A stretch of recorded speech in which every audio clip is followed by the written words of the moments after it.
Hi guys, and welcome to Boring History Story Relaxing.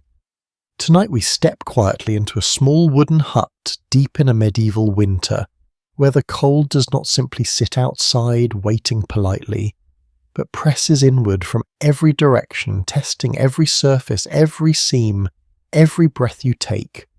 You are already inside, and yet it feels as if the night has followed you in. The walls creak softly, the air carries a sharp edge, and you begin to realize something simple but unsettling.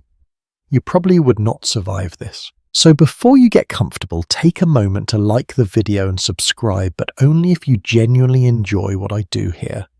And if you feel like it, share where you are in the world and what time it is for you right now.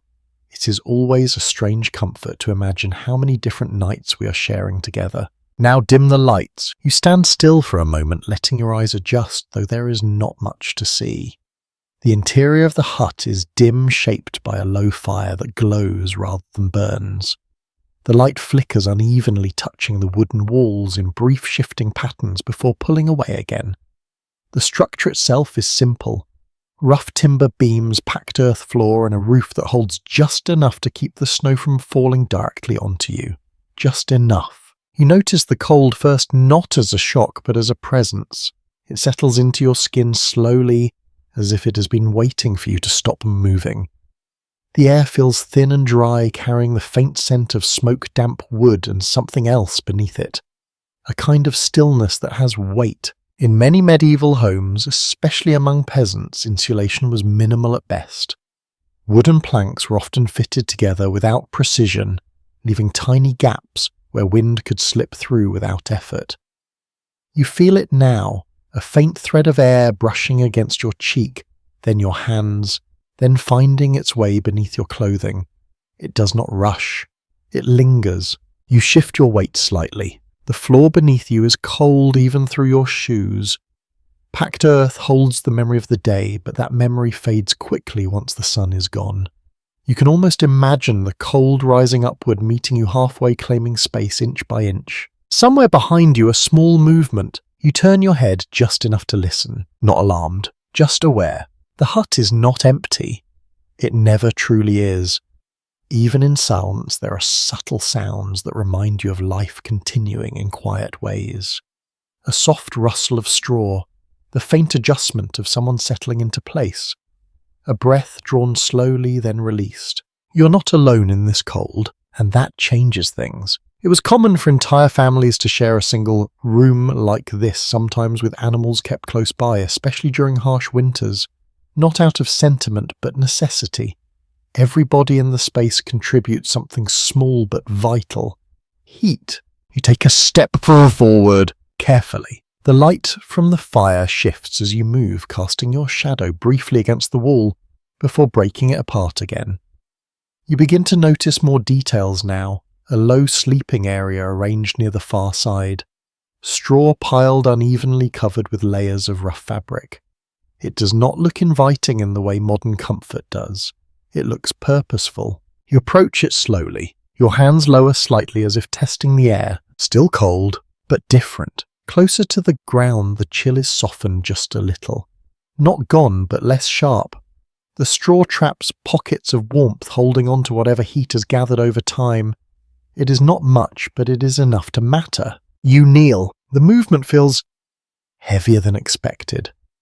Your body already responding to the environment, conserving energy without asking your permission. You press your hand gently into the bedding. It gives, not softly, but enough to shape itself around the pressure. There is a faint warmth there. Faint, but real. A curious detail sometimes noted in historical accounts is that straw bedding, while uncomfortable by modern standards, could provide surprisingly effective insulation when kept dry. The trapped air between the layers helped slow the loss of heat. You feel that principle now, not as a concept, but as a quiet reassurance beneath your hand. You sit, slowly. Your body lowers into the space, adjusting piece by piece. The straw shifts beneath you, making a soft, uneven sound. Not unpleasant. Just present. You pull your cloak closer. The fabric is thick, woven from wool that has seen many seasons. It scratches lightly against your skin, but you do not mind. Comfort is measured differently here, not in softness but in function. You draw your knees inward, instinctively, curling just slightly, and already you feel a difference. Small, but noticeable. The exposed parts of your body shrink, reducing the surface where cold can take hold.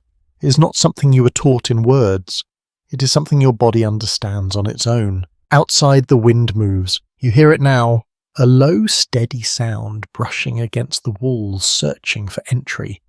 Occasionally it finds a weakness. A faint whistle slips through a gap, then fades again. The hut responds with a subtle creak, the wood adjusting under pressure. You listen, not with concern, but with attention. There is a rhythm to it. Wind, pause, creak, silence. Then again. Some historians still argue whether medieval peasants experienced sleep as a continuous state through the night or in shorter segments, waking and resting in cycles. As you sit here, you begin to understand why that question even exists. Sleep in this environment does not feel like a single uninterrupted descent. It feels like something you will negotiate with moment by moment. You shift again, settling deeper into the straw. Your shoulders lower. Your breathing slows. The fire beside you gives a soft crackle, then settles back into a quiet glow. It will not last forever. You know that without needing to check. Fires in such settings were often allowed to burn low overnight, both to conserve fuel and to reduce risk, which means the cold will grow, gradually, patiently. You glance toward the faint light, and the earth beneath everything. It is not clean, not fresh, but it is familiar in a way that settles the mind. A small, almost forgotten detail is that smoke lingering inside such huts could actually help reduce drafts by filling tiny air pathways, though at the cost of long-term health. You notice how the air feels thicker near the fire, less sharp against your lungs. You take a slow breath, then another. Your body begins to ease, not because the cold has left, but because you're learning how to exist within it. Your head lowers slightly, your eyes half close. Not fully, not yet. The night stretches ahead, long and uncertain, but no longer unfamiliar. You are here. You are adapting. And for now, that is enough. You remain where you are, your body gradually settling into the shallow shape of the straw beneath you. The first sharp awareness of the cold has softened, not because it has gone, but because you're beginning to understand it. It no longer surprises you. It simply surrounds you. Your hands move slowly across the bedding, feeling its uneven texture. Straw shifts beneath your fingers with a dry, whispering sound. Some pieces are firm, others already broken down from use. It is not a surface designed for comfort. It is built for survival. You lean forward slightly, careful, deliberate. The layers become clearer now. Straw at the base loosely gathered, then covered with fabric that has been used and reused many times. Each layer holds something small but important. Air.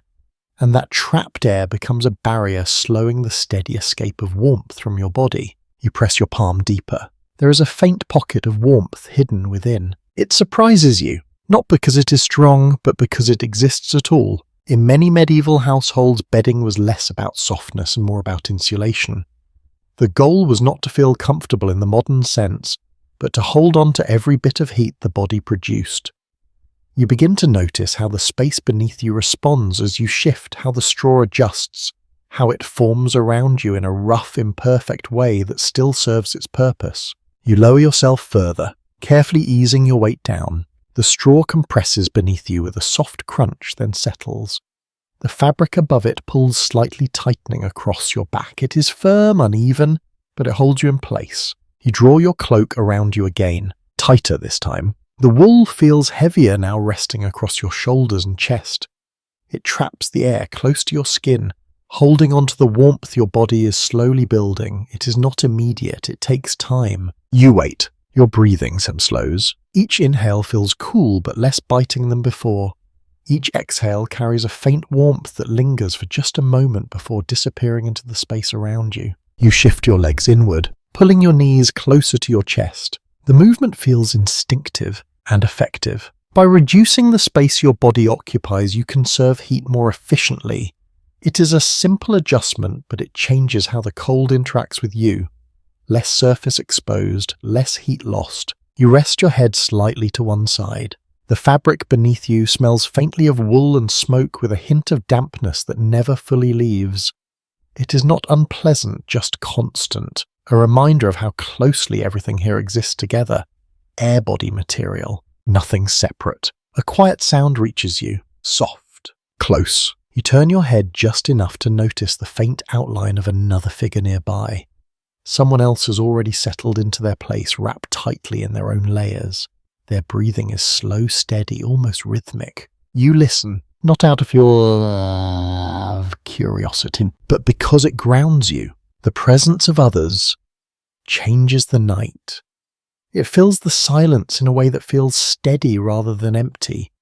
Each breath, each small shift contributes something unseen but real. Heat. It was not uncommon for entire families to sleep close together during winter months, often sharing the same bedding or lying side by side with little space between them. Not out of affection, but practicality. The more bodies gathered in one place, the easier it became to retain warmth. You feel that now, subtle, but growing. The air immediately around you feels slightly different than the air near the walls. Softer, less sharp. It holds onto the warmth that each person releases, creating a small shared pocket of relief. You pull the edge of the fabric closer around your shoulders, tucking it beneath your chin, then adjusting it again around your sides. Each movement is slow, measured. There is no rush here, only the steady process of settling in. You close your eyes for a moment, not fully asleep, just resting them. The darkness behind your eyelids feels no different from the dim space around you. It blends together, making it easier to let go of the need to see. The fire shifts again, a faint crackle, then stillness. You know it will not last the entire night. Fires in these huts were carefully managed, often allowed to burn low rather than maintained at full strength. Fuel was limited. Every piece of wood mattered, which means that what warmth you feel now is temporary. You do not resist that thought. You accept it, because there is nothing else to do. A small, almost curious detail recorded in some rural traditions is that people would occasionally fluff or turn their straw bedding before sleep, not for comfort, but to redistribute trapped air and improve insulation. You notice how the layers beneath you still shift slightly, as you adjust how walls and your small movements can change the way heat is held. You shift your shoulder, then your hips, just enough to settle deeper. The straw responds, it always does. Your body begins to feel heavier, not from fatigue alone, but from the gradual release of tension. The cold has not disappeared, but it has become predictable, manageable. Your breathing slows further. In, out, in, out. You feel the warmth gathering slowly where your body presses into the bedding, along your back, beneath your legs, around your chest where the cloak rests thickest. It is not even, not perfect, but it is enough. Outside the wind moves again, softer this time, or perhaps you're simply less aware of it. The hut creaks gently, responding in quiet ways that no longer feel unfamiliar. Each sound has its place now, each movement belongs. You remain still, letting the space hold you, letting your body adjust without forcing it. There is no single moment where warmth arrives fully. It builds gradually, piece by piece, until you realize that you're no longer shivering. That alone feels like a small victory. Some scholars still debate whether people in these conditions experience true rest in the way we understand it today, or if sleep was always light, always partial, shaped by the constant need to respond to discomfort. As you lie here, you begin to sense that rest is not something that simply happens. It is something you ease into carefully, without expecting too much. You shift your head slightly, finding a position that holds. Your neck relaxes. Your shoulders drop, but drop. Your hands rest close to your body, tucked in to preserve warmth. Everything becomes smaller, more contained, more efficient. The air around you feels still. Not warm, but no longer hostile, and within that stillness your body begins to drift, not fully into sleep, but toward it, slowly, patiently, as if the night itself is allowing you little by little to remain. You lie there still and contained within your small pocket of warmth when you begin to notice something else. It's not a sound at first, nor a movement you can clearly see. It is a change in the space around you, a subtle shift in presence. The air feels slightly warmer. Not everywhere, but near you. You open your eyes just a little. The dim glow from the fire outlines shapes in soft, uneven forms. You can make out the curve of a shoulder beside you, the faint rise and fall of someone breathing close enough that you can sense it without turning your head. You are not just near others, you are part of them now. The space between bodies is small, almost non-existent. Fabric presses against fabric layers overlap, and warmth does not belong to any single person. It moves quietly between you, shared without thought. You adjust slightly. Your arm shifts closer to your side. Your shoulder brushes against another. The contact is brief, but noticeable, and warm. In many medieval households, especially during harsh winters, people slept in close physical proximity out of necessity. Beds were often shared by multiple family members, and in poorer homes, everyone might lie together in a single space. Privacy was not a concern, survival was. You feel that truth now, not as an idea, but as something physical. Your body responds to it. The warmth near your side grows more stable, less fragile than the heat you generate alone. It does not fade as quickly, it lingers. You take a slow breath. The air feels softer. Still cold. But balanced by something else. You shift your legs again, drawing them closer. The movement brings you slightly nearer to the warmth beside you. You do not need to see it clearly to understand it. The presence is enough. Another breath reaches your ears. Slow, even, someone already resting more deeply than you. You listen, not out of curiosity, but because it steadies you. The rhythm of another person's breathing has a quiet effect. It gives the night structure, a pattern to follow, something consistent in a space where so much feels uncertain. You match it without thinking. Your breath slows. In, out, in, out. Your body begins to settle further. A small, almost overlooked detail is that in some rural communities it was common for entire households to sleep in what historians sometimes call a communal heat zone, where bodies were arranged intentionally to conserve warmth.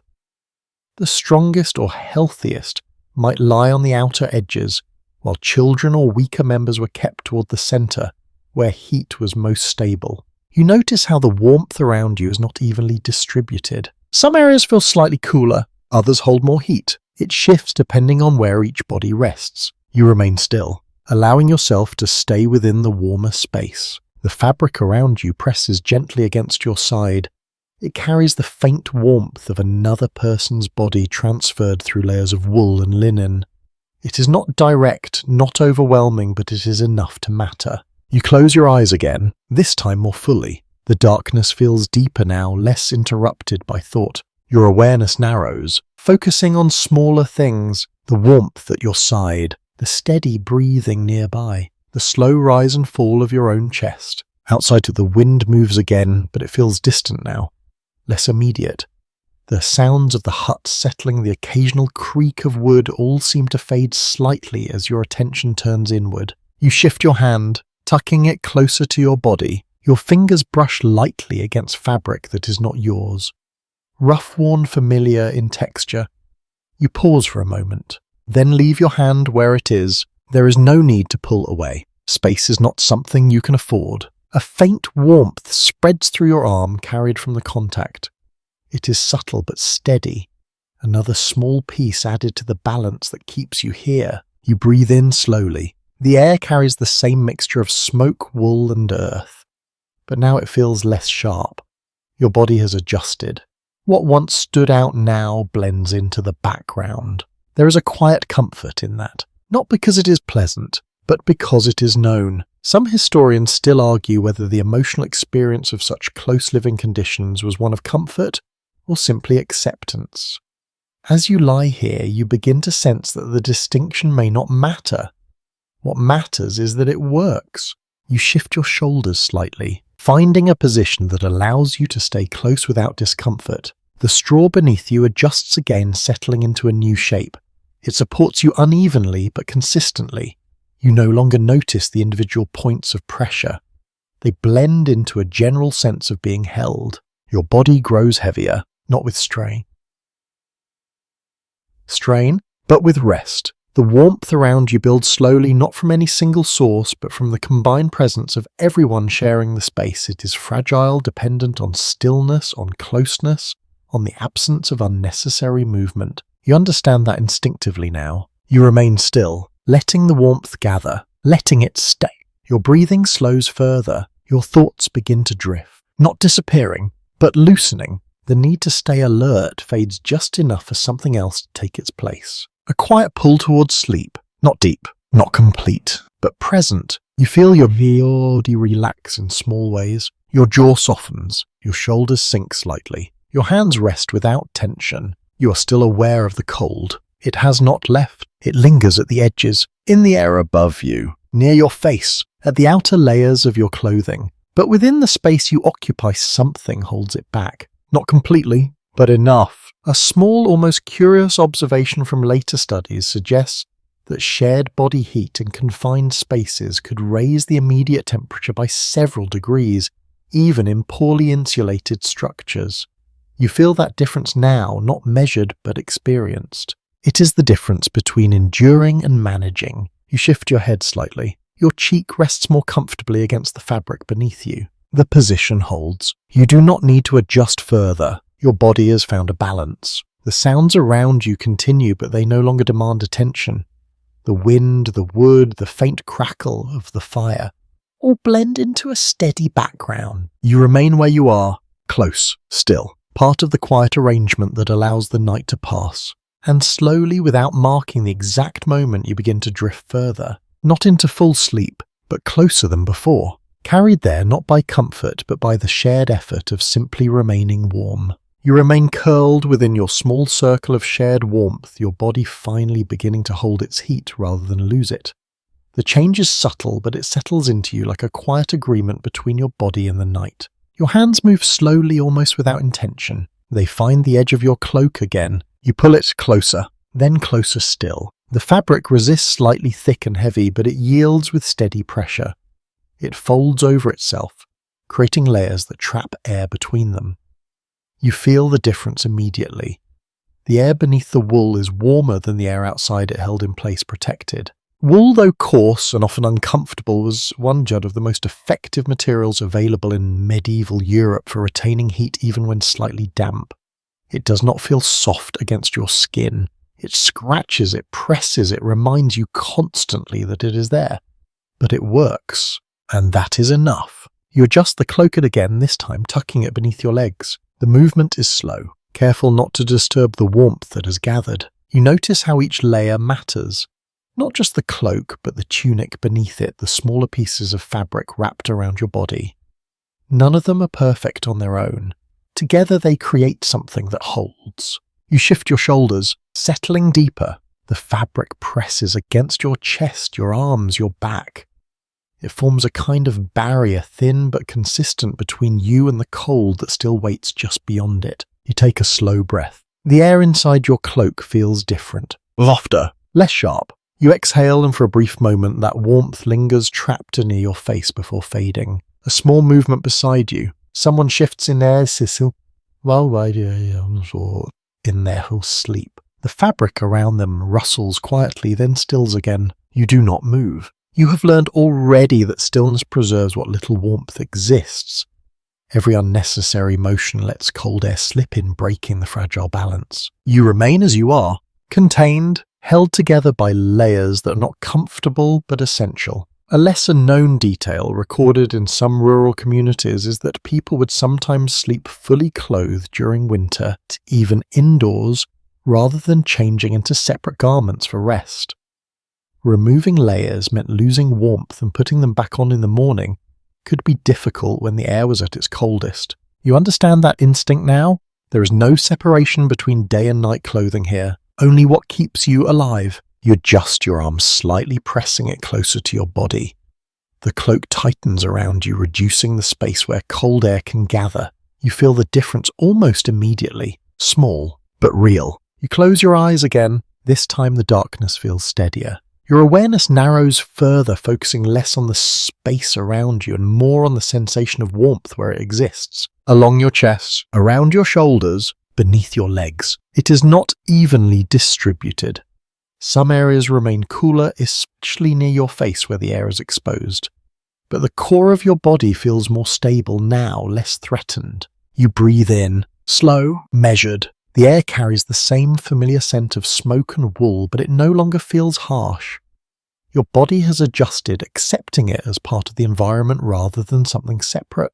Outside the wind shifts again. You hear it brush against the walls, searching for openings. It finds some. It always does. A faint draft slips through, somewhere behind you, moving gently across the space before fading.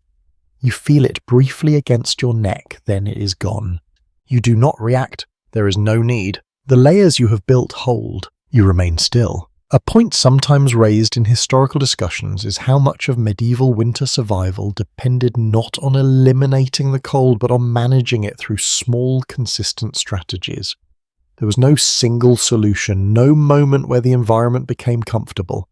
Only a series of adjustments that made endurance possible. You are living that now. Not fight it in the cold, but working around it. You shift your head slightly, finding a position where the fabric supports you better. Your neck relaxes, your jaw softens, the tension you carried earlier begins to fade, replaced by something quieter. Not comfort, but acceptance. Another breath reaches your ears, slow, steady. The person beside you has not moved again. Their warmth remains constant, pressing gently through the layers between you. It blends with your own, creating a shared space that feels more stable than anything you could maintain alone. You remain within it, careful not to break it. Your hands rest close to your chest, now tucked beneath the cloak. Your fingers curl slightly, conserving heat, minimizing exposure. Even this small adjustment matters. Everything matters here. Nothing is wasted. You feel your body grow heavier, not from fatigue alone, but from the gradual release of resistance. The cold is still there. It has not left. But it no longer demands your full attention. It waits at the edges, while you remain at the center. A curious note found in some accounts mentions that people often judge the quality of their bedding not by softness, but by how well it held warmth through the night. Comfort was secondary, survival was the measure. You understand that now in a way that feels immediate, direct. Your bedding is not soft. Your cloak is not gentle. The air is not kind, and yet you are holding. That is what matters. You shift once more, just slightly, ensuring the cloak remains sealed around you. Then you stop, completely, letting the warmth settle again. Your breathing slows further. Your body sinks into the straw. The sounds around you fade into a distant background. And within the layered stillness of fabric breath and shared heat, you feel yourself drifting closer to rest. Not deeply, not completely, but enough to begin. You remain still, wrapped tightly within your layers as your body settles into a quieter rhythm. The warmth you have gathered is fragile, something that depends on patience more than effort, and yet even as you begin to drift closer to rest, you notice a slow change unfolding nearby. The fire. It has shifted. You do not need to open your eyes fully to sense it. The light against your eyelids has dimmed, softened no longer, flickering with the same quiet insistence. The crackling sound that once filled the space has faded into something gentler, less frequent. You open your eyes slightly. The glow is still there, but weaker, lower. The embers hold their colour, a deep red beneath a thin layer of ash. They breathe slowly, pulsing faintly, but they no longer reach outward with warmth the way they did before. You watch for a moment, not with urgency, just awareness. In many medieval homes, especially those with limited resources, fires were not maintained through the entire night. Fuel was precious, often gathered with effort, and burning it all at once was not practical. Instead, the fire was allowed to fade into embers, preserving just enough heat to be revived in the morning. You understand that now. This was always part of the night. You shift slightly, pulling your cloak tighter as if in quiet response. The movement is careful, measured, designed not to disturb the warmth you have built. Still, as the fire weakens, you feel the change begin. It starts at the edges. The air near your face grows sharp. Again, the faint protection of earlier warmth thinning as the embers lose strength. Your breath becomes more visible, each exhale lingering for a moment before dissolving. You draw your chin closer to your chest, tucking it into the fabric. A small adjustment, but it helps. You listen. The hut feels different now, quieter. Without the steady crackle of burning wood, other sounds emerge more clearly. The wind outside brushes against the walls with a soft, persistent tone. The wood itself responds with faint shifts and creaks, as if settling deeper into the cold. Beside you, someone stirs. A slow movement, a brief adjustment of fabric, then stillness again. Even in rest, the body reacts, adapting without waking fully. You remain still, holding your position. You have learned already that movement lets the cold in. The space beneath your cloak, the small pocket of warmth you have created, depends on stillness to survive. You breathe in slowly. The air feels cooler now, not unbearable, but noticeable. The warmth from the fire had been subtle, easy to overlook while it lasted. Now in its absence, you feel how much it had contributed. A small, often overlooked practice in some households was to bank the fire before sleep, covering embers with ash to preserve them longer through the night. It did not keep the room warm, but it allowed a small source of heat to survive until morning. You can see traces of that here, the embers still alive beneath their pale covering. You watch them for a moment longer. Then you let your eyes close again. There is no reason to stay awake for it. The night will continue regardless. You adjust your shoulders slightly, pressing yourself deeper into the bedding. The straw responds with a soft shift, settling around you once more. It holds what warmth it can, though it now feels thinner, less supported without the fire's presence. You draw your knees closer, tighter this time, reducing the space where cold can reach you. Your hands move inward, as well tucked beneath your cloak close to your chest. Your fingers curl slightly, conserving heat, minimizing exposure.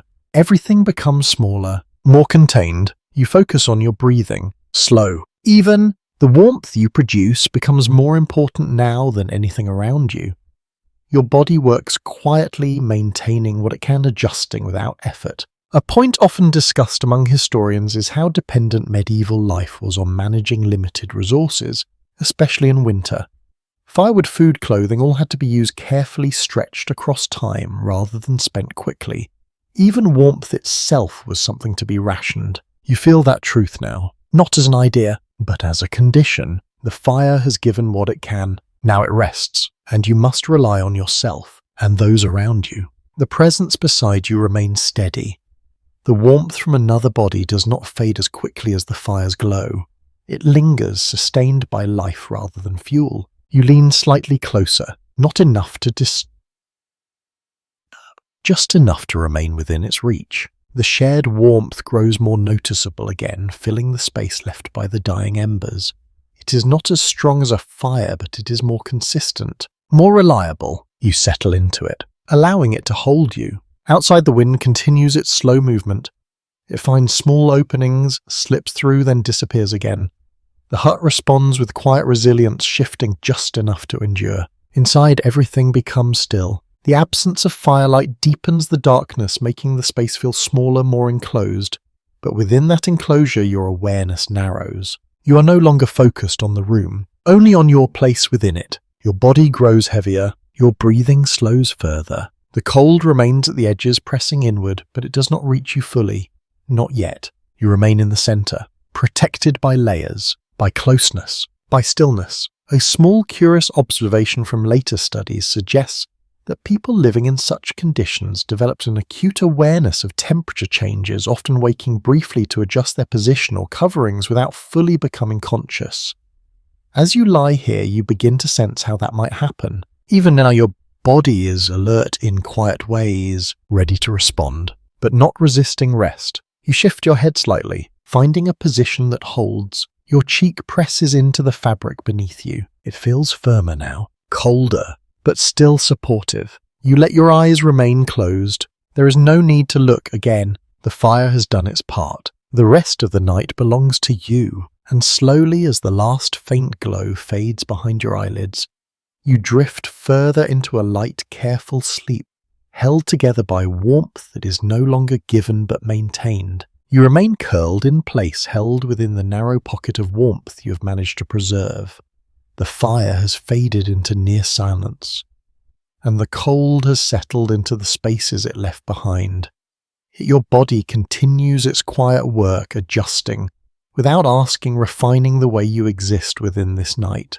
You become aware of your posture, not as a conscious choice at first, but as a sensation. Your knees are drawn close to your chest, your back is slightly rounded, your head rests forward protected by the folds of your cloak. It's not a position of comfort in the usual sense, but it is effective. You shift just slightly, tightening the curve of your body.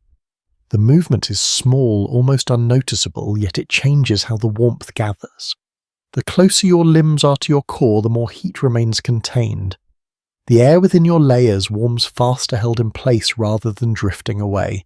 This posture, often compared in modern terms to a curled or fetal position, is one of the most natural ways to conserve body heat.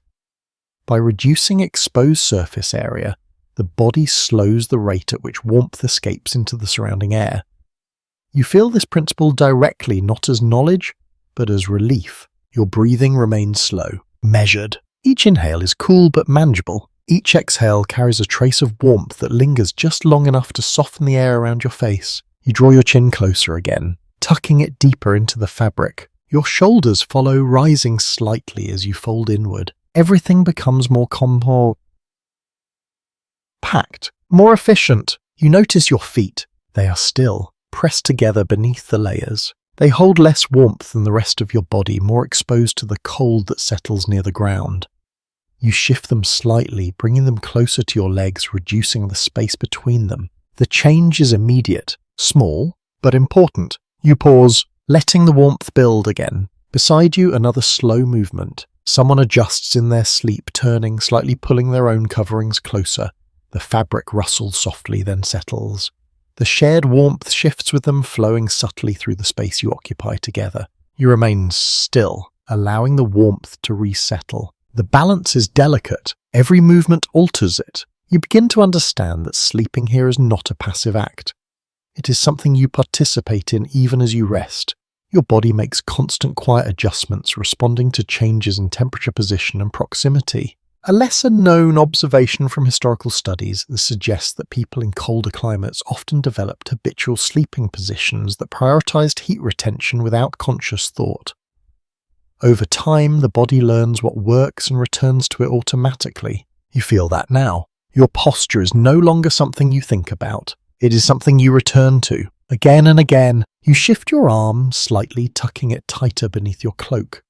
Your hand rests close to your chest, protected by layers of fabric and the warmth of your own body. Your fingers curl inward, conserving heat, minimizing exposure. Even this small detail matters. Everything does. The air around you feels still. Not warm, but stable. The sharp edge of earlier cold has softened, replaced by a steady presence that no longer surprises you. You exist within it now rather than reacting to it. Outside, the wind continues its slow passage. You hear it faintly, less distinct than before, as if your mind has begun to filter it out. The sounds of the hut, the subtle creaks and shifts blend into the background. You focus inward, on your breathing, on the warmth you hold, on the shape your body has taken. You feel your muscles relax further. Your shoulders drop slightly. Your back settles deeper into the straw. The bedding responds, adjusting around you, holding your form in its uneven way. It is not soft, but it is consistent.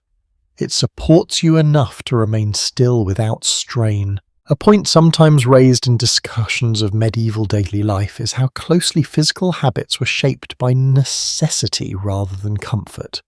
Sleeping, like everything else, was influenced by the need to adapt to the environment rather than change it. You are doing that now, without resistance, without question.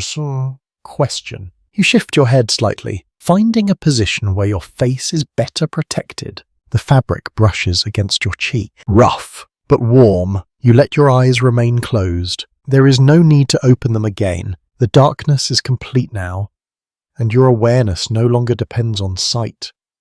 You understand your surroundings through sensation alone. The pressure of fabric, the warmth of bodies nearby, the faint movement of air. It is enough. Your breathing slows further. In, out, in, out. The rhythm becomes steady, almost automatic. You feel the warmth at your core, strengthened, held in place by your posture and your layers. It does not spread outward far, but it remains where it is needed most. Your chest, your abdomen, the center of you. Your limbs remain cooler but manageable. The difference is clear yet not alarming. Your body prioritizes what matters, maintaining function where it is most critical. A curious note from later interpretations of historical living conditions suggests that people became highly attuned to these internal shifts, recognizing early signs of excessive cold and adjusting before it became dangerous. As you lie here, you sense how that awareness develops. You feel changes as they happen, subtle, gradual. You respond without waking fully. You shift your legs again just slightly, pressing them closer together. The movement restores a small amount of warmth that had begun to fade.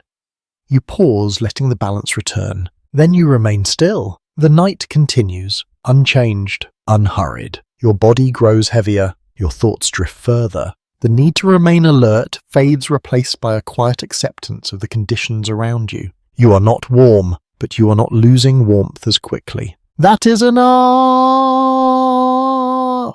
You settle deeper into your curled shape, held together by layers, by proximity, by stillness. The cold waits at the edges, but it does not reach you fully. Not now. And slowly, as your breathing deepens and your body relaxes into its most efficient form, you drift further into a light, careful sleep, guided not by comfort but by the simple act of conserving what you have. You remain curled and still, your body holding its shape as if even the smallest change might let the cold slip back in. The warmth you have gathered feels fragile, something that could scatter if disturbed too quickly. So you stay as you are breathing slowly, letting the night move around you. And gradually you begin to hear more, not louder, just clearer.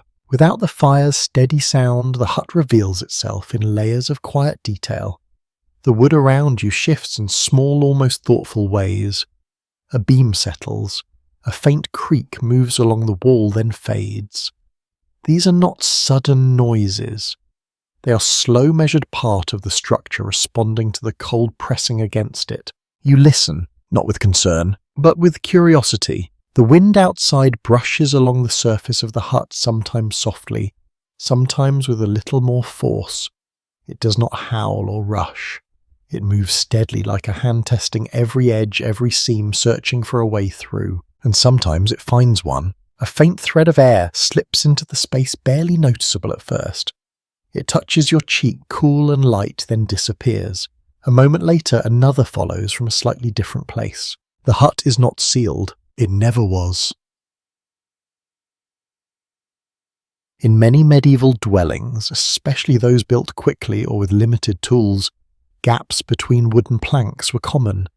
Perfect insulation was not achievable, and so people lived with the constant presence of small drafts adjusting around them rather than eliminating them. You feel that now. The cold does not arrive all at once. It comes in pieces. You shift your head slightly, angling your face deeper into the fabric. The cloak brushes against your skin, rough but protective. The next faint draft passes over the top of it, no longer reaching you directly. A small change, but effective. You settle again. Stillness returns. Then another sound. Closer this time. A soft movement in the straw. You recognize it immediately. Someone adjusting, not waking. Just responding. Their body shifts slightly, redistributing weight, finding a better position within the bedding.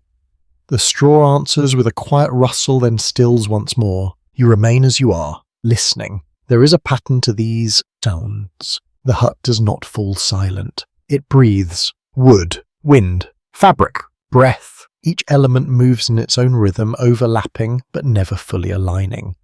Together, they create a steady background that feels almost continuous. You notice your own breathing again. It has slowed, deepened. It blends with the others, now no longer standing apart. A lesser known detail from rural life in colder regions is that people often became accustomed to sleeping through these layered sounds, treating them as part of the environment rather than interruptions. Silence in such places was rare and sometimes even unsettling. You begin to understand why. The sounds do not disturb you. They reassure you. They confirm that the structure still holds, that the night continues as expected. You shift your shoulders slightly. Not enough to break the warmth, just enough to ease a point of pressure. The straw beneath you adjusts once more, settling into a new shape that supports you better. The fabric pulls gently across your back, holding you in place. You stop moving, letting everything settle again. The warmth returns to its previous balance. Outside, the wind grows a little stronger for a moment. You hear it press more firmly against the walls, testing them. The hut responds with a deeper creak, a slow, steady sound that travels through the wood before fading. You pause, listening more closely. Then the wind eases again. The pressure lifts. The structure relaxes. Everything returns to its quiet rhythm. A point occasionally raised in historical discussions is how familiar people became with the sounds of their homes, recognizing which creaks were ordinary and which might signal danger. Over time, these sounds became a kind of language understood without thought. You sense that here. Nothing feels alarming, nothing unexpected. The hut speaks and you understand it. You draw your cloak slightly closer again, pressing it more firmly around your shoulders. The movement is slow, careful, preserving the warmth you have built. Your hands tuck inward once more, resting close to your chest. Your body remains compact, protected. You feel the air shift again, but less sharply now. The layers you have arranged hold steady, preventing the cold from reaching you fully. The small drafts that once felt intrusive now pass more easily, deflected by fabric and position. You breathe in. The air still carries that familiar blend of smoke and wool with a hint of damp wood beneath it. It is constant, unchanging, a part of the space as much as the walls themselves. Your mind begins to drift again, not fully letting go, but loosening. The sounds continue around you, but they no longer demand attention. They blend together, forming a steady background that supports rather than interrupts your rest. You feel your body grow heavier. Your muscles relax further. Your breathing deepens. Another quiet movement nearby. Heavy. A slight shift. Then stillness again. The shared warmth remains. Stable. Reliable. A curious observation found in later interpretations suggests that these layered nighttime sounds may have contributed to a lighter, more responsive form of sleep, where people rested deeply enough to recover, but lightly enough to wake if needed. As you lie here, you begin to sense how that balance forms. You're not fully asleep, but you are no longer fully awake. You exist somewhere between, held by the rhythm of the hut, by the presence of others, by the quiet persistence of the night. You shift your head once more, just enough to settle into a more comfortable angle. Your cheek presses into the fabric, which now feels warmer than before, having absorbed some of your body heat. You remain still, letting the warmth stay. The cold continues to press at the edges, but it does not break through. Not yet. And within the layered sounds of woodwind and breath, you drift a little further, carried not into silence, but into a steady, familiar quiet that allows you to rest. You remain suspended in that quiet space between waking and sleep, where the world feels softer and your body moves only when it must. The sounds around you continue in their slow rhythm, but something else begins to draw your attention again. The air. Not the movement of it this time, but its texture. You take a slow breath in. It feels thicker than before, less sharp. There is a faint weight to it, something that settles gently in your chest before you release it again. The scent of smoke is still there, but now it feels closer, more present, as if it has settled into the space around you rather than drifting away. You open your eyes slightly. The fire is no longer a source of light in any meaningful sense. Only a dim glow remains barely visible beneath a thin layer of ash, but the effect it has left behind lingers. The air holds onto it. In enclosed wooden huts like this, smoke often did not escape cleanly through chimneys because many homes had none, or only simple openings in the roof. Instead, it would gather slowly inside, rising, settling, moving in thin layers that never fully disappeared. You feel that now, not as something overwhelming, but as a presence. It softens the edges of the cold. You draw your cloak slightly higher, letting it cover more of your face. The air beneath it feels warmer, and the faint smoke within that space seems to stay longer held in place with your breath.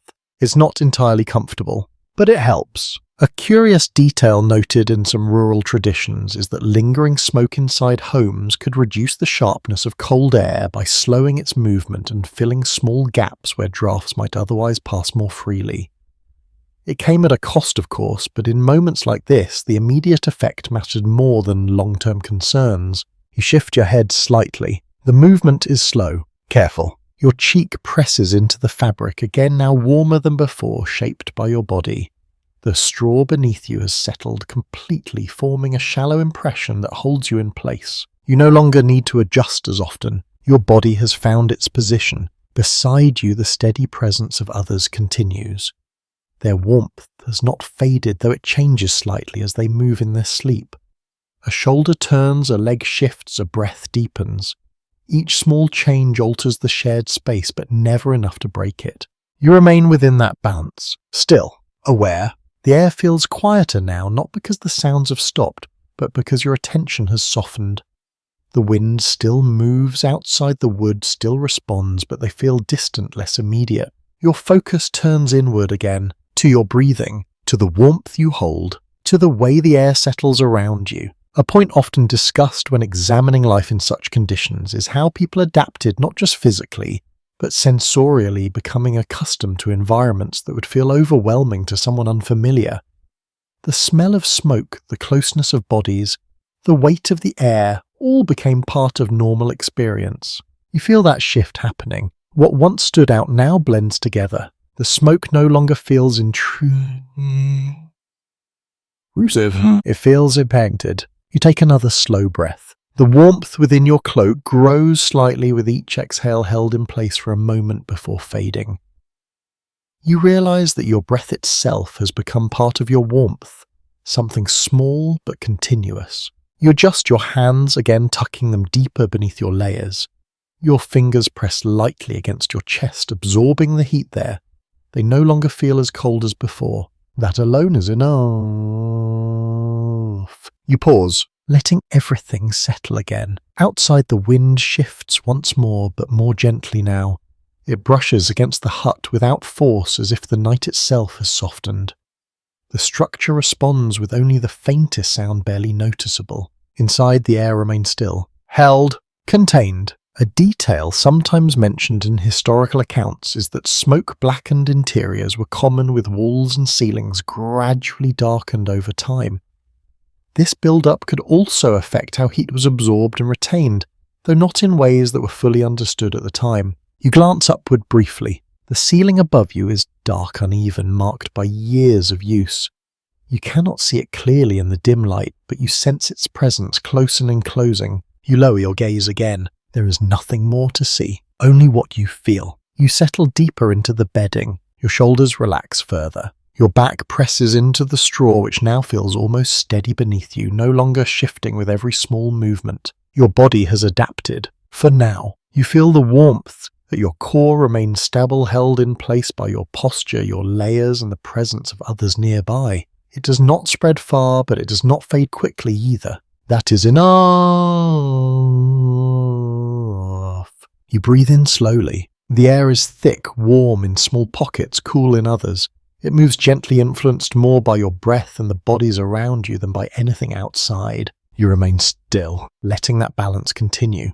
A point raised by some researchers suggests that people in such environments may have developed a tolerance for air quality that would feel uncomfortable today, focusing instead on the immediate benefits it provided in preserving warmth and stability. You understand that now. There is no separation between comfort and necessity here. They are the same. You shift your head slightly once more, finding a position that feels just a little better. The fabric beneath your cheek holds the shape, supporting you without effort. You do not move again. There is no need. The night has settled into a steady state. The cold remains at the edges. The warmth holds at the center. And within the thick, quiet air of the hut, you drift a little further into rest, carried by the slow rhythm of the breath, heat, and stillness that surrounds you. You remain in that quiet, suspended state, your body resting without fully letting go. The warmth you have gathered holds steady, though you can feel how easily it could shift if disturbed. The night continues, patient and unchanging, and within it your awareness begins to return to something simple. The edges, not the center where you lie protected and contained, but the boundaries where warmth meets cold. You feel it first along your face, a faint touch of cooler air brushing lightly against your skin where the cloak does not fully cover. It is not sharp, but it reminds you that the balance you hold is not complete. It must be maintained. You adjust slightly, drawing the fabric higher, tucking it closer beneath your chin. The movement is slow, measured. The air shifts briefly, then settles again. You pause, letting the warmth rebuild. In huts like this, small openings between wooden planks were often unavoidable, and people used whatever materials they had to reduce drafts. Cloth, mud, moss, even scraps of straw were pressed into gaps to slow the movement of air. It was never perfect, but it made a difference. You can sense those efforts around you. Some drafts are barely noticeable. Others pass more clearly, slipping through unseen cracks and moving across the space before fading. You feel one now, a thin stream of air moving along the floor. It brushes lightly against your feet. You shift your legs closer together, drawing them inward, reducing the space it can reach. The change is immediate. The cold recedes slightly. You remain still again. The balance returns. Beside you, someone exhales more deeply, their breath warm for a brief moment before it blends into the air. You feel that warmth faintly along your arm, carried through layers of fabric. You do not move. You allow it to remain. Another small adjustment nearby. A quiet rustle of cloth. Then stillness.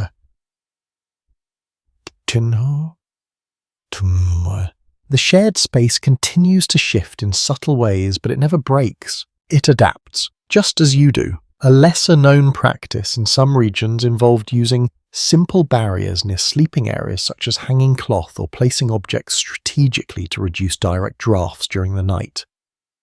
These small interventions did not stop the cold entirely, but they changed how it moved through the space. You begin to notice how the air around you is not uniform. Some areas feel more protected, others less so. You remain within the more stable space, your body instinctively avoiding exposure. You shift your shoulder slightly, pressing it deeper into the bedding. The straw responds, settling around you, closing small gaps where cooler air might gather. The fabric above it tightens gently, holding everything in place. You stop moving, letting the warmth settle again. Your breathing remains slow. Even, the air you inhale feels cooler than the air you exhale. And for a brief moment, that warmth lingers beneath your cloak before fading. You become aware of how your own breath contributes to the small environment you have created. You are not just receiving warmth, you are producing it, maintaining it. A point often noted in the studies of traditional living conditions is that people relied on a combination of small overlapping strategies rather than any single solution. Each adjustment, each layer, each position added to the overall effect. You feel that accumulation now. The cloak, the straw, the shared heat, the stillness. None of them are enough alone. Together they hold. You shift your head slightly, finding a position where your face is more sheltered. The fabric brushes against your cheek, again rough but warm. The next faint draft passes above it, no longer reaching you directly. You remain still. Outside, the wind moves once more, but it feels distant now. The hut absorbs most of it, softening its presence. The sounds that reach you are gentle, familiar part of the background. Inside, everything remains contained. The air, the warmth, the quiet. A curious observation from historical interpretations suggests that people living in such conditions developed an almost instinctive awareness of airflow within their homes, recognizing subtle changes and adjusting without conscious thought. As you lie here, you begin to sense how that awareness forms. You notice the smallest shifts, the faintest changes, and you respond. Without effort, you draw your hands closer again, tucking them deeper beneath your cloak. Your fingers press lightly against your chest, absorbing warmth, holding it in place. Your body remains compact, protected. The cold stays at the edges. It presses inward, but it does not break through. Not fully. Not yet. You feel your body grow heavier. Your muscles relax further. The tension you held earlier has faded, almost completely replaced by a steady, quiet calm. You are no longer reacting to the cold. You are existing within it. That difference matters. You shift your legs once more, a small adjustment to maintain the warmth that has gathered. The straw beneath you responds, settling into a new shape, holding you in place. Then you stop, completely, letting everything settle again. The balance returns. Your breathing slows further. In, out, in, out. The rhythm continues without effort. The sounds around you fade even more into the background, no longer drawing your attention. The wind, the wood, the quiet movements of others all blend together into something steady. You remain at the center of it, still, contained. A point sometimes raised in discussions of daily life in colder periods is how survival often depended on attentiveness to small details rather than dramatic actions.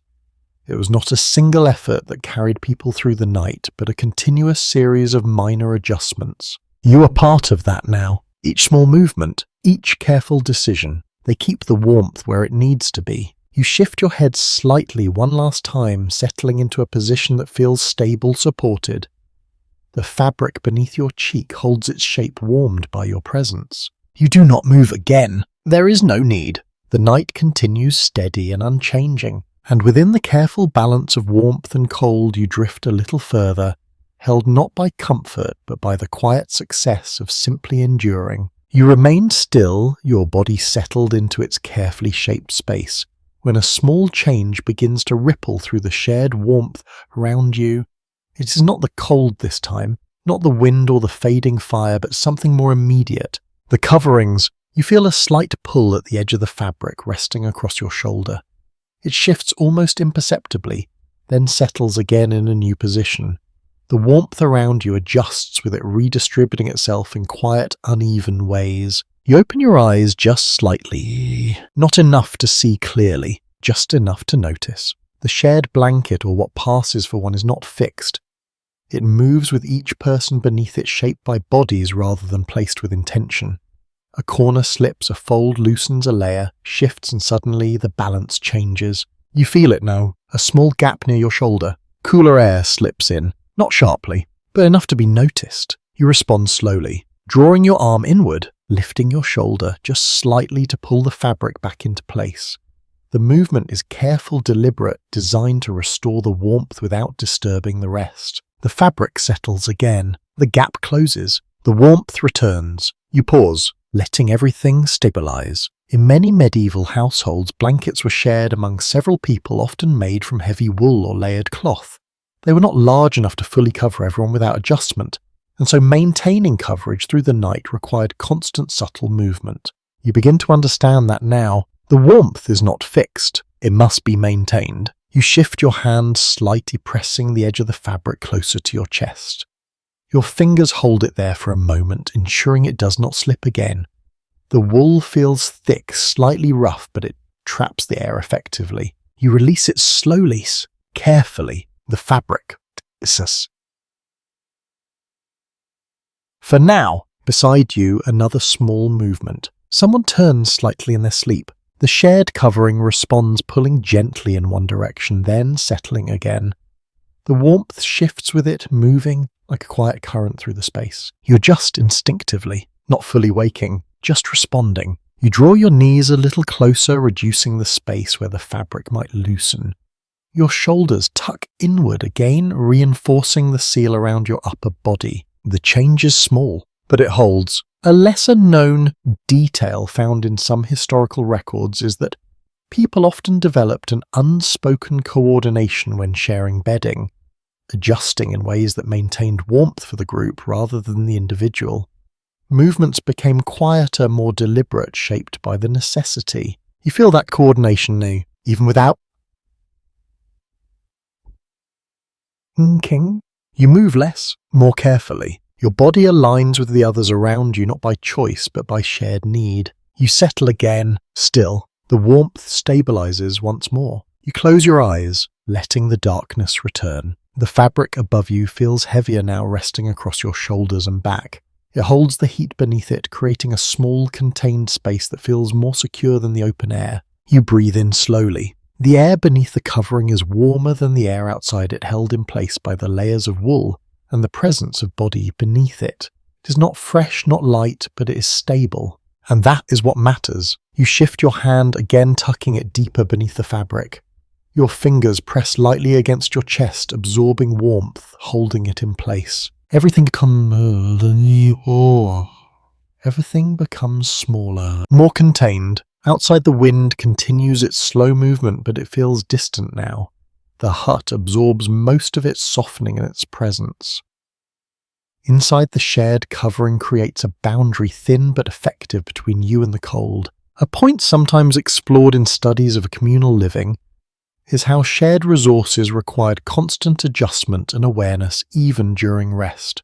Nothing remained static. Everything depended on balance. You are part of that balance now. Each small movement, each careful adjustment, they keep the warmth where it needs to be. You feel the fabric shift again just slightly as someone nearby settles deeper into sleep. The covering tightens across your side, then relaxes. The warmth follows, redistributing itself once more. You do not resist it. You adapt. You shift your shoulder a fraction, aligning yourself with the new position.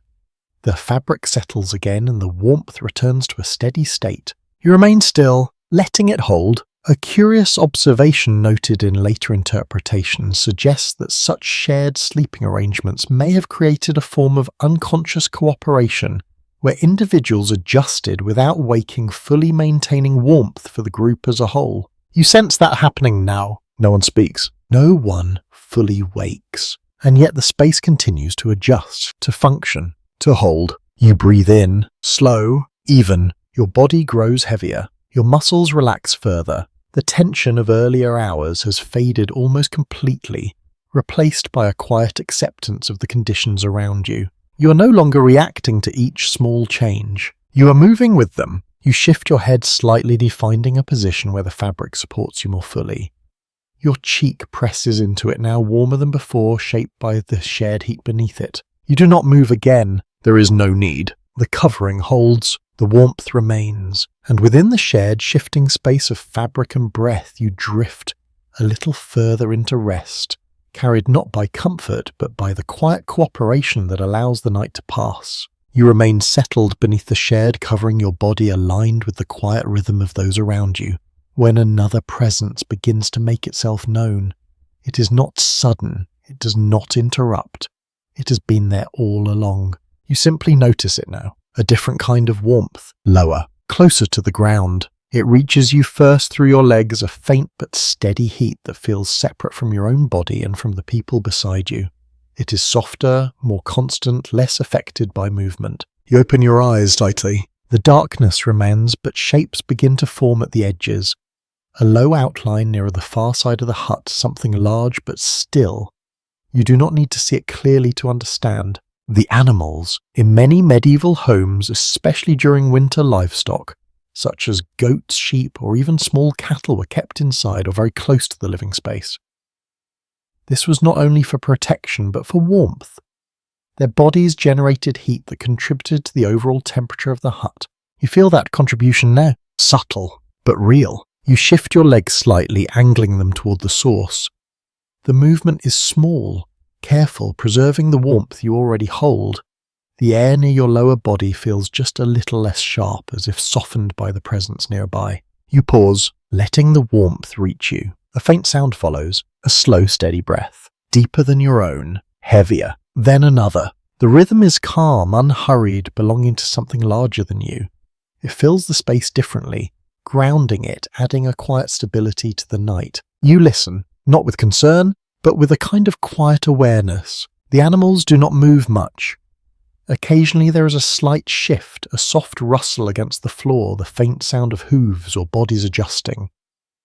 But mostly they remain still, conserving their own warmth. And in doing so they share it. You draw your cloak slightly tighter around your upper body, then let your legs remain where they are, angled toward the source of that gentle heat.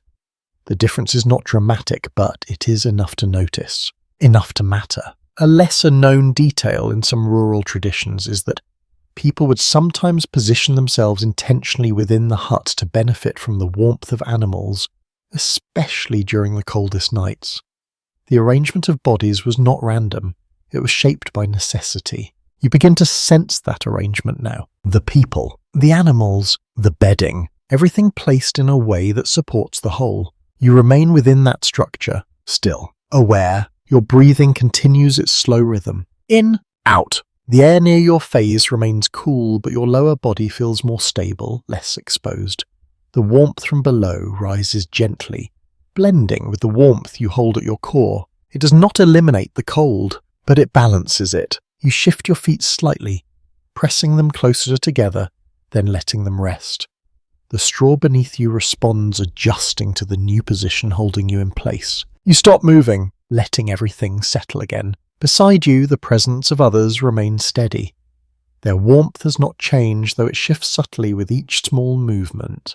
Together, all these sources create a layered warmth, uneven but continuous. You exist within that layering now, protected, contained. A point sometimes discussed in studies of medieval domestic life is how the boundaries between human and animal spaces were far less defined than they are today. Shared environments were practical, not symbolic. Each part of the household contributed to survival in direct ways. You feel that truth now, not as an idea, but as a condition. The warmth near your legs grows slightly more noticeable as your body adjusts. It is not something you control, but something you receive, a steady presence that does not depend on your movement. You allow it to remain. You do not shift away. You settle deeper into the bedding, your back pressing into the straw, your shoulders relaxing further. The fabric above you holds its position, the shared covering maintaining its fragile balance. You breathe in slowly. The air carries the same familiar scent, but now there is something else beneath it.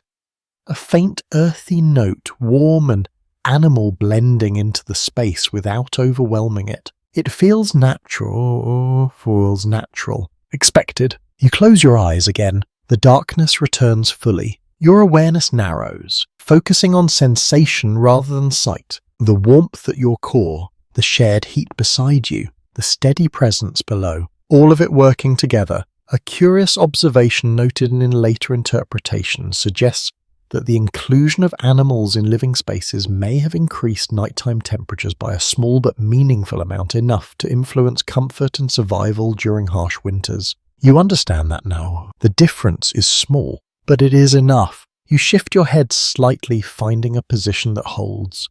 Your cheek presses into the fabric, which now feels warmer, having absorbed more heat over time.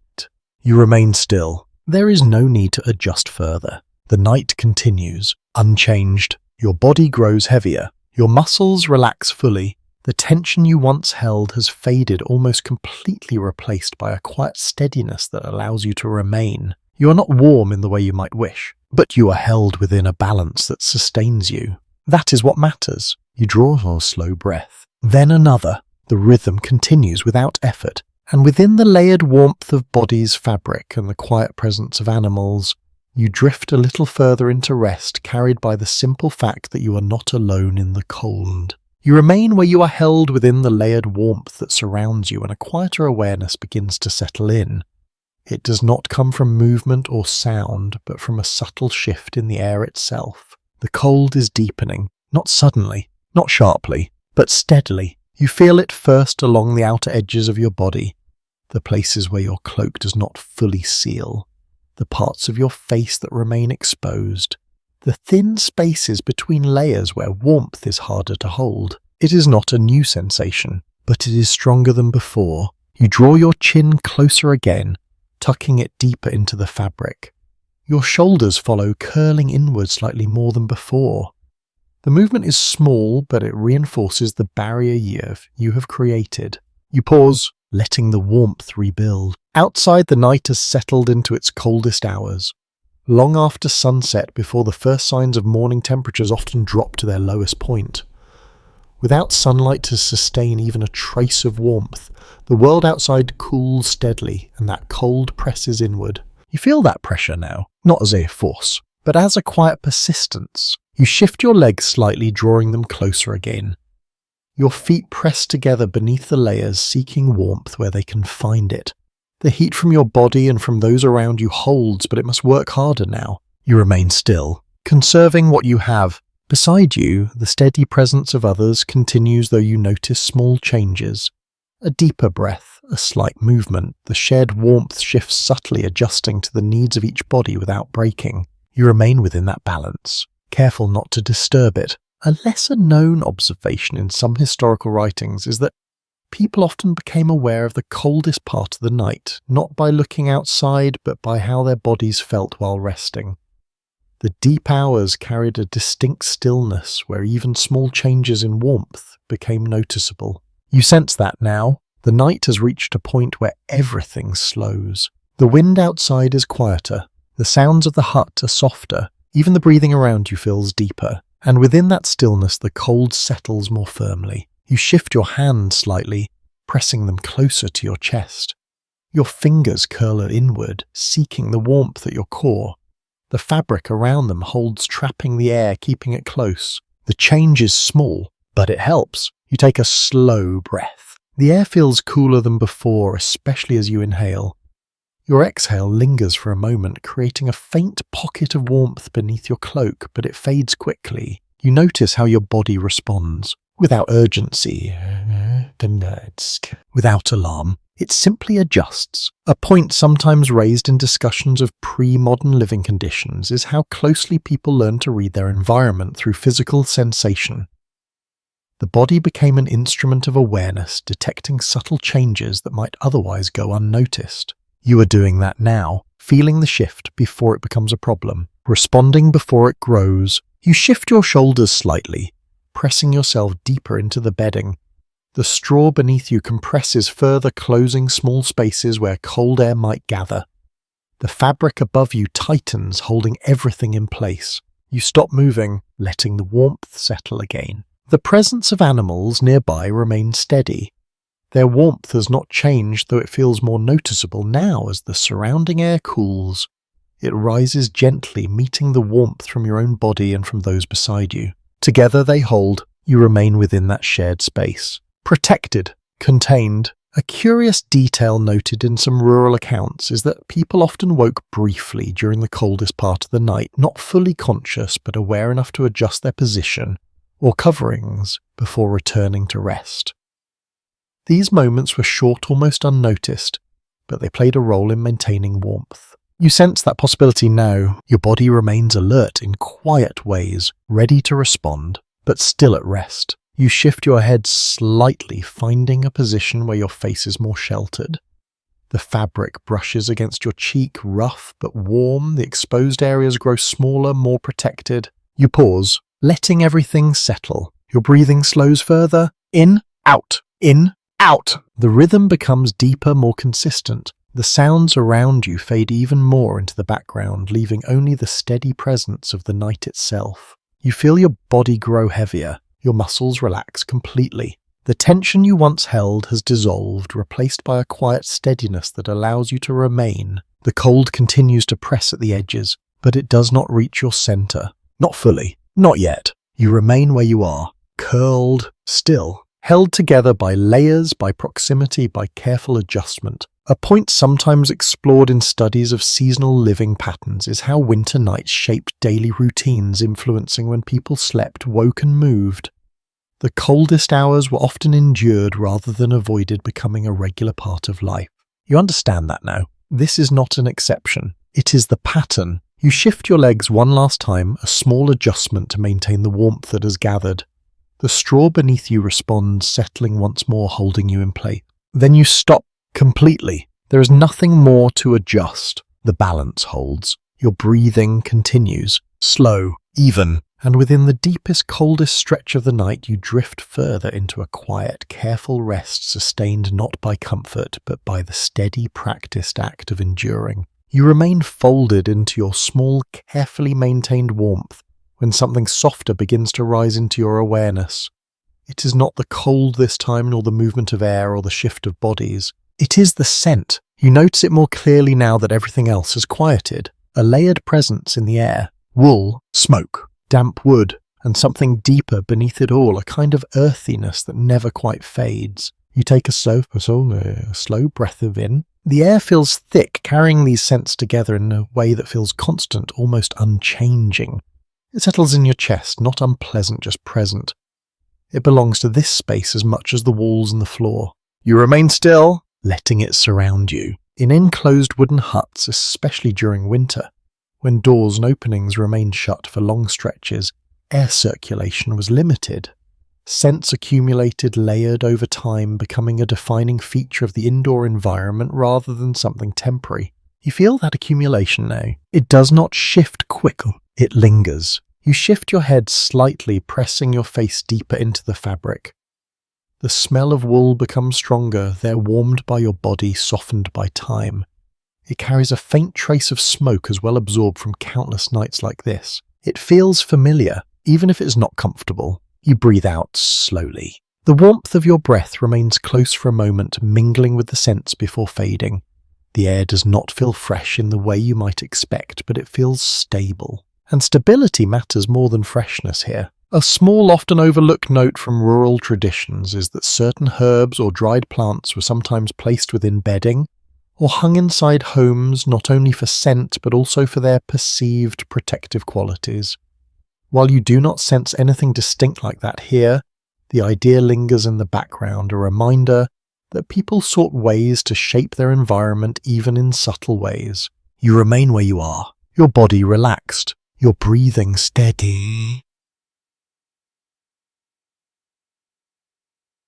Steady. The scent becomes part of the rhythm, something you no longer question, only experience. Beside you, the presence of others continues unchanged. Their warmth blends with yours, their breath mixing with the air, adding to the quiet density of the space. Every inhale you take carries a trace of that shared existence. You are not separate from it, you are part of it. You shift your shoulders slightly, a small adjustment to ease a point of pressure. The fabric above you moves just enough to settle into a new position, holding its shape again. You stop moving, letting everything stabilize. The scent remains constant. It does not fade. It does not grow stronger. It simply exists. A point sometimes raised in discussions of historical living conditions is how sensory experiences, including smell, were interpreted differently depending on familiarity. What might seem overwhelming at first could become almost invisible over time, absorbed into the background of daily life. You sense that happening now. What you noticed moments ago begins to soften, not because it is gone, but because your mind has adjusted. You take another slow breath. The air feels less distinct now, its individual elements blending together into a single presence. It no longer demands your attention. You let it go. Your focus returns inward, to your breathing, to the warmth you hold, to the quiet stillness of your body. You feel your muscles relax further. Your shoulders sink. Your back presses gently into the straw, which now feels steady beneath you, no longer shifting with every small movement. The bedding holds your shape. Your body holds its warmth. Everything feels balanced. A curious observation noted in later interpretation suggests that in environments where sensory input remains constant, the mind gradually filters it out, allowing for rest even in conditions that might initially seem uncomfortable. You understand that now. The scent no longer interrupts. It supports. You shift your hands slightly, tucking them closer to your chest. Your fingers press lightly against the fabric, absorbing warmth, holding it in place. Your body remains compact, protected.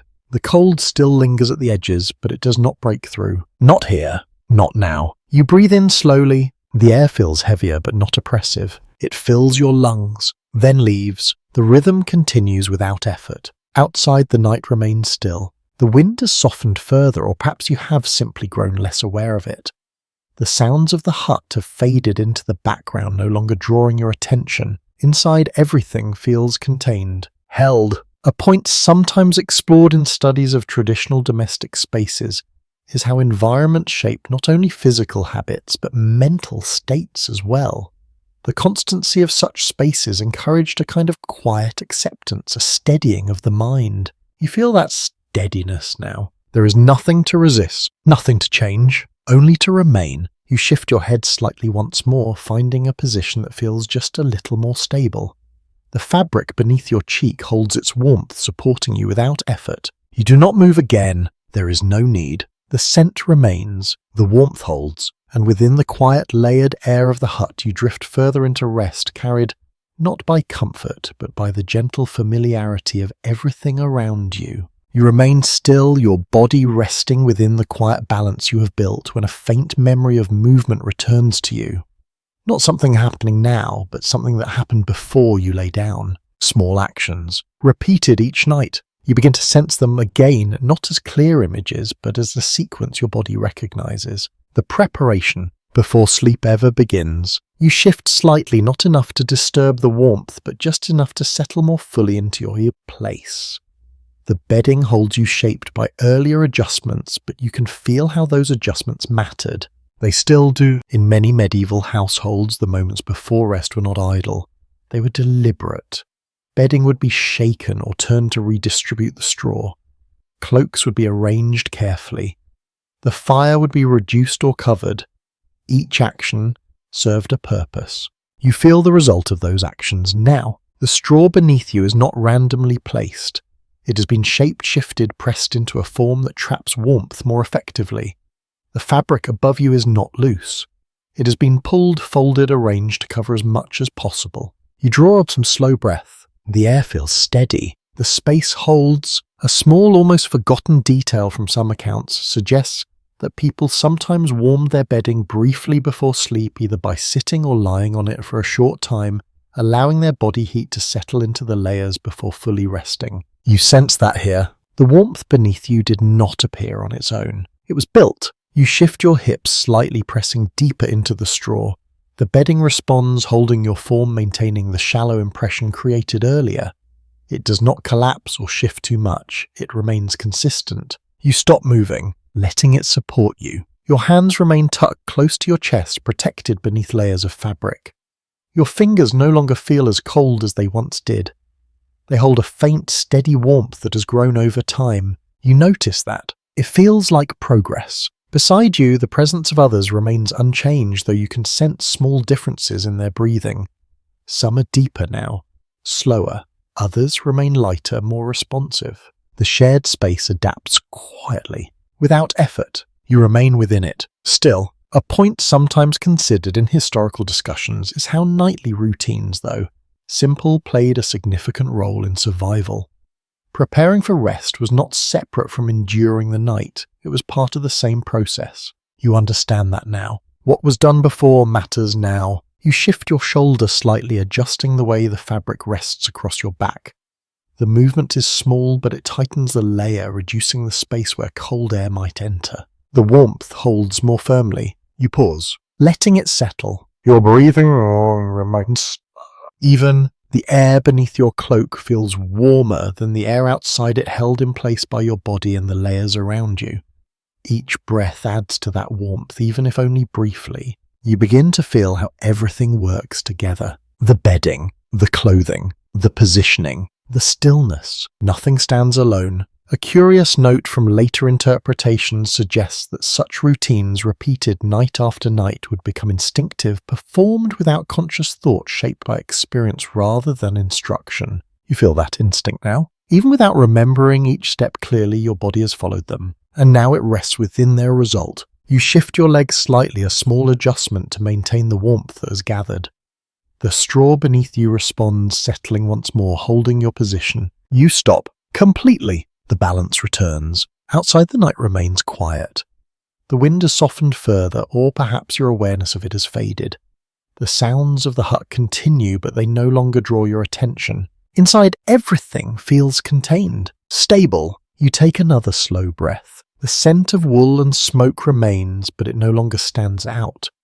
It blends into the background part of the steady environment that surrounds you. Your mind drifts again, not fully asleep, but close. You feel your body grow heavier. Your muscles relax further. The tension of earlier hours has dissolved, replaced by a quiet steadiness that allows you to remain. A point sometimes explored in studies of traditional life is how the boundary between preparation and experience was often blurred. What you did before sleep shaped how you slept, and how you slept shaped what you did the next day. You are within that cycle now, even if you do not think about it. You shift your head slightly, finding a position that holds. The fabric beneath your cheek is warm, shaped by your presence, supporting you without effort. You do not move again. There is no need. The preparations have been made. The adjustments have been done. Now there is only the night. And within the quiet structure created by those small deliberate actions, you drift further into rest, held not by comfort, but by the careful work that made this moment possible. You remain settled in the shape you have created, your body finally moving less and less when another, quiet awareness begins to surface. It does not come from your own discomfort or adjustment this time, but from something more delicate, a smaller presence. Close. You hear it first, a softer breath. Shorter, less steady than the slow rhythm of the adults around you. You open your eyes slightly, just enough to notice the faint outline beside you. A smaller figure wrapped tightly, barely shifting, held within the same layers of fabric and warmth. A child. You do not move, but your awareness shifts toward them. Their breathing is not as even. It changes slightly, rising and falling with small irregularities, as if their body is still learning how to rest within this cold. You can sense a faint movement now and then, a subtle adjustment. A small turn, then stillness again. You remain where you are, but you feel it. The difference. In many medieval households, children often shared sleeping spaces with adults, not only for practicality, but because they required more protection from the cold. Their bodies, smaller and less able to retain heat, depended more heavily on the warmth of others. You sense that vulnerability now, not as something alarming, but as something present. You shift your arms slightly, just enough to create a closer boundary between you and the smaller figure. The movement is slow, careful, preserving the warmth that surrounds you both. The fabric adjusts, the shared space tightens, the warmth holds. You stop moving, letting everything settle again. The child's breathing steadies slightly, not dramatically, but enough to notice. The warmth between you becomes more stable, less prone to shifting with each small movement. You remain still, holding that balance. A lesser-known detail from some historical accounts suggests that children were often placed in the center of sleeping arrangements during cold nights, surrounded by adults who could provide more consistent warmth. It was not always deliberate in a formal sense, but it became a pattern over time. You begin to understand that arrangement now. The placement, the closeness, the way bodies form a kind of barrier. You shift your legs slightly, ensuring that your position does not create a gap where cold air might slip through.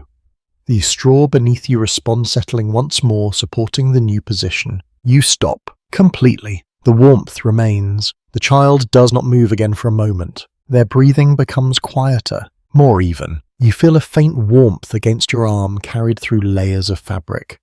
It is not strong, but it is steady. You remain within it, not adjusting further, not disturbing it. A point sometimes considered in studies of family life in colder periods is how care and survival were closely linked. Protecting the most vulnerable members of a household was not separate from enduring the environment. It was part of the same effort. You feel that connection now, not as a thought, but as a presence. You draw your cloak slightly, ensuring that the edge of it covers both your shoulder and part of the space beside you. The movement is small, but it reinforces the barrier, reducing exposure. The warmth holds more firmly. You pause, letting everything settle. Your breathing remains slow. Even, the air beneath your cloak feels warmer than the air outside it, held in place by your body and the shared presence beside you. You feel your own warmth more clearly now, not because it has increased, but because it is being shared. A curious observation from later interpretations suggests that close physical proximity during sleep may have had not only practical benefits but also subtle effects on rest, creating a sense of stability that allowed for deeper relaxation. You sense that now. The presence beside you does not disturb your rest. It supports it. You shift your head slightly, finding a position that holds. Your cheek presses into the fabric, which feels warmer, now shaped by the shared heat beneath it. You remain still. There is no need to adjust further. The night continues, unchanged. Your body grows heavier. Your muscles relax completely. The tension that once guided your movements has faded, replaced by a quiet steadiness that allows you to remain. The cold still lingers at the edges, but it does not reach your center. Not here. Not now. You take a slow breath. Then another. The rhythm continues. Beside you, the smaller presence remains still there, breathing, now steady, blending into the quiet pattern of the hut. The shared warmth holds, shaped by careful positioning and stillness. You exist within that arrangement, protected, contained. A point sometimes explored in discussions of daily life is how responsibility often continued even during rest, expressed not through action but through presence and position. You are part of that now, even without me. Shift your hand slightly, just enough to ensure the fabric remains secure. Then you stop, completely. The balance holds. The warmth remains, And within the quiet shared space of bodies and breath, you drift further into rest, held not only by the effort to endure, but by the simple act of remaining close. You remain still, your body settled into the quiet arrangement of warmth and closeness, when a faint unease begins to surface. It is not sharp or immediate. It does not wake you fully, but it lingers at the edge of your awareness, a subtle chill, deeper than before. Not across your whole body, but in small places. Your fingertips, the tip of your nose, the outer edges where warmth is thinnest. You notice it not as pain, but as a quiet signal. Your body is working, and it is not without effort. You take a slow breath. The air feels cooler again, though not dramatically. Just enough to remind you that the balance you hold is always temporary. The warmth you have gathered must be maintained, not assumed. You shift your fingers slightly, pressing them closer into your chest. The movement is small, but it brings them into a warmer space sheltered beneath layers of fabric. The change is immediate, subtle, but real. You remain still, letting the warmth return. In prolonged cold conditions, even within shelter, the human body begins to conserve energy by directing heat toward vital areas. Extremities often cool first, a natural response designed to protect the core. You feel that process quietly unfolding within you. Not alarming, but noticeable. You shift your toes slightly, pressing them together beneath the layers. The straw beneath your feet responds with a faint adjustment, holding the new position. The warmth there remains limited, but it stabilizes. You pause, letting everything settle again. Beside you, the presence of others continues, though you sense slight changes. A deeper breath here. A small movement there. The shared warmth shifts subtly, adapting to each body's needs without breaking. You remain within that shared space, careful not to disturb it. A lesser-known detail found in some historical observation is that people often experienced mild cold-related discomfort regularly during winter nights, but became accustomed to it, interpreting it as a normal part of rest rather than a sign of danger. You begin to understand that distinction now. This is not comfort, but it is not crisis. It is something in between. You shift your shoulder slightly, pulling the fabric closer around your upper body. The movement tightens the layer, reducing the space where cooler air can gather. The warmth holds more firmly. You stop moving, letting it settle. Your breathing remains slow. Even, the air beneath your cloak feels warmer than the air outside it, though not by much. It is enough to make a difference, enough to keep your body from losing heat too quickly. You feel your chest rise and fall. Steady, controlled. Your body is not relaxed in the way it might be in a warmer place, but it is not tense either. It exists in a quiet state of balance, maintaining what it has without wasting energy. A point sometimes discussed in studies of historical health is how repeated exposure to a cold environment shaped physical resilience, though not without cost. People adapted, but the strain remained, especially over long periods. You sense that strain now. Not overwhelmed, but present. You shift your head slightly, tucking your face deeper into the fabric. The exposed areas grow smaller, more protected. Your breath warms the space beneath the cloth, creating a faint pocket of heat that lingers for a moment longer than before. You pause, letting that warmth remain. Beside you, the smaller presence from earlier remains still there, breathing steady. You feel the shared warmth continue, though it shifts slightly as bodies adjust in their sleep. You remain aligned with it. Still, careful! A curious note from later interpretations suggests that sleep in such environments may have been lighter and more fragmented, allowing individuals to respond to discomfort before it became severe. As you lie here, you begin to feel that pattern. You are resting, but you are also aware. Your body responds without waking fully. You shift your legs slightly, a small adjustment to maintain the warmth at your lower body. The straw beneath you settles again, holding the new position. You stop, completely. The balance returns. Outside, the night remains unchanged. The wind is quiet now, or perhaps distant enough that it no longer reaches you clearly. The hut holds its shape, responding only with the faintest sounds. Inside, everything remains contained. The warmth, the breath, the stillness. You take another slow breath. The air feels cooler again, but manageable. Your body adjusts, conserving heat, maintaining the balance you have built. You feel your muscles remain relaxed though not entirely at ease. There is a quiet tension beneath the surface, a readiness that never fully disappears. You accept it. There is no other choice. A point sometimes explored in discussions of daily life is how endurance became a form of normality, not something exceptional, but something woven into routine. You are within that routine now, even in rest. You shift your hands slightly once more, ensuring they remain close to your chest.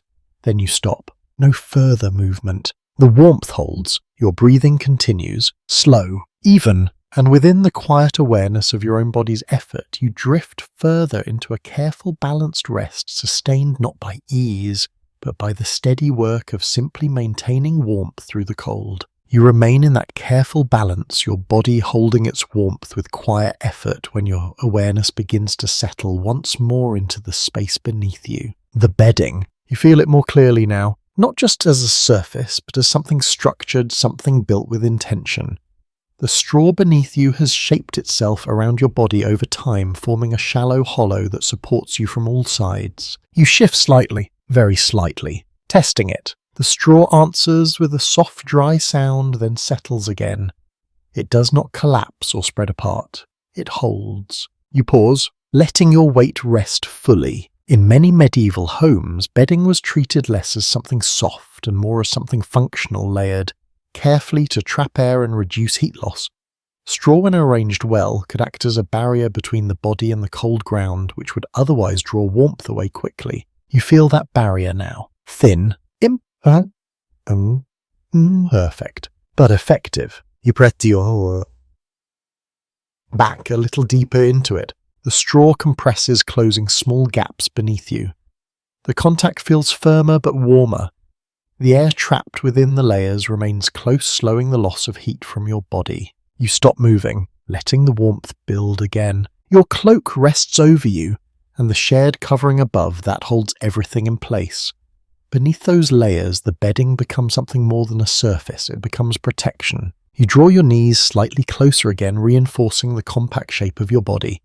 The bedding responds, adjusting to the change, maintaining its hold. Everything works together. The layers above, the layers below, the shape of your body between them. A lesser-known detail recorded in some rural practices is that bedding would be fluffed or turned regularly, not for comfort, but to restore the trapped air within the straw, improving its insulating ability.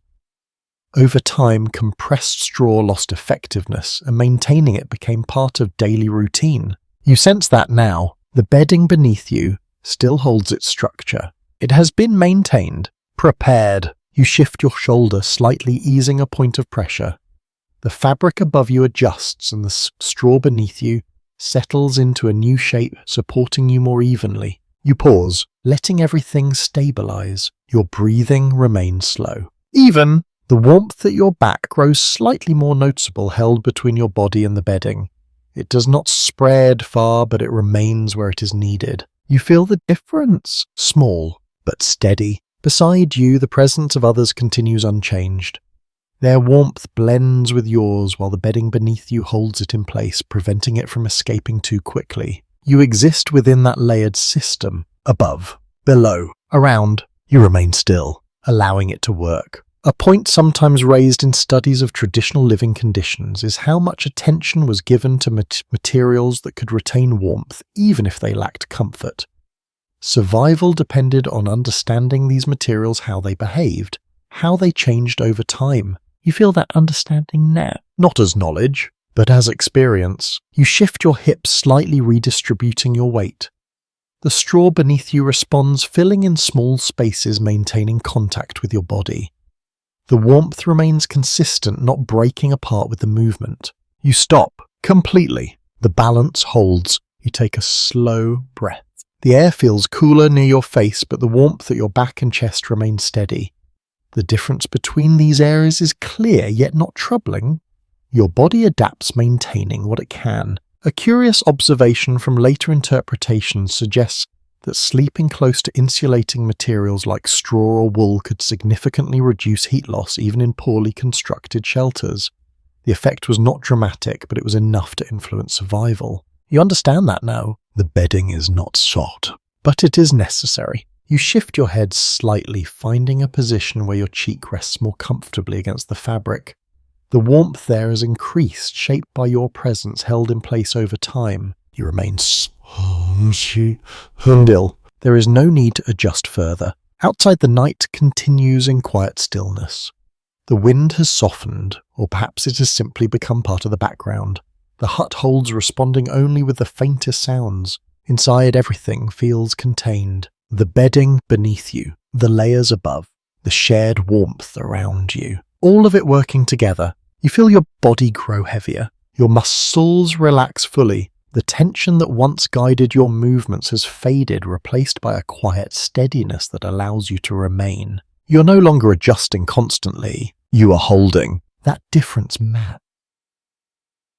matters. You shift your legs once more, a small adjustment to maintain the warmth that has gathered. The straw beneath you responds, settling again, holding you in place. Then you stop. No further movement. The balance returns. Your breathing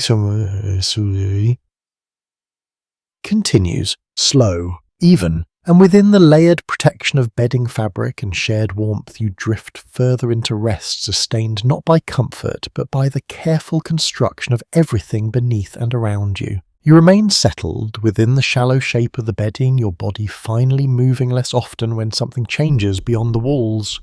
It begins quietly, almost too subtle to notice at first. The wind returns, stronger than before. You hear it press against the hut, not as a gentle brush, but as a steady push. The sound deepens, moving along the wooden walls with more force, testing each seam, each weak point. You do not open your eyes. You listen. The structure responds. A low creak forms somewhere above you, travelling slowly along the beams. The wood shifts under pressure, not breaking, but adjusting, holding against the force outside. The air inside the hut changes. You feel it before you see or hear it clearly. A faint movement, a slight stirring. The warmth around you trembles just a little. You draw your cloak closer, instinctively. The fabric tightens around your shoulders, reducing the space where the shifting air might reach you. Your body curls inward again, reinforcing the shape you have maintained throughout the night. You remain still, letting the movement pass. Storms were not uncommon during long winters, and simple wooden huts offered limited protection against strong winds.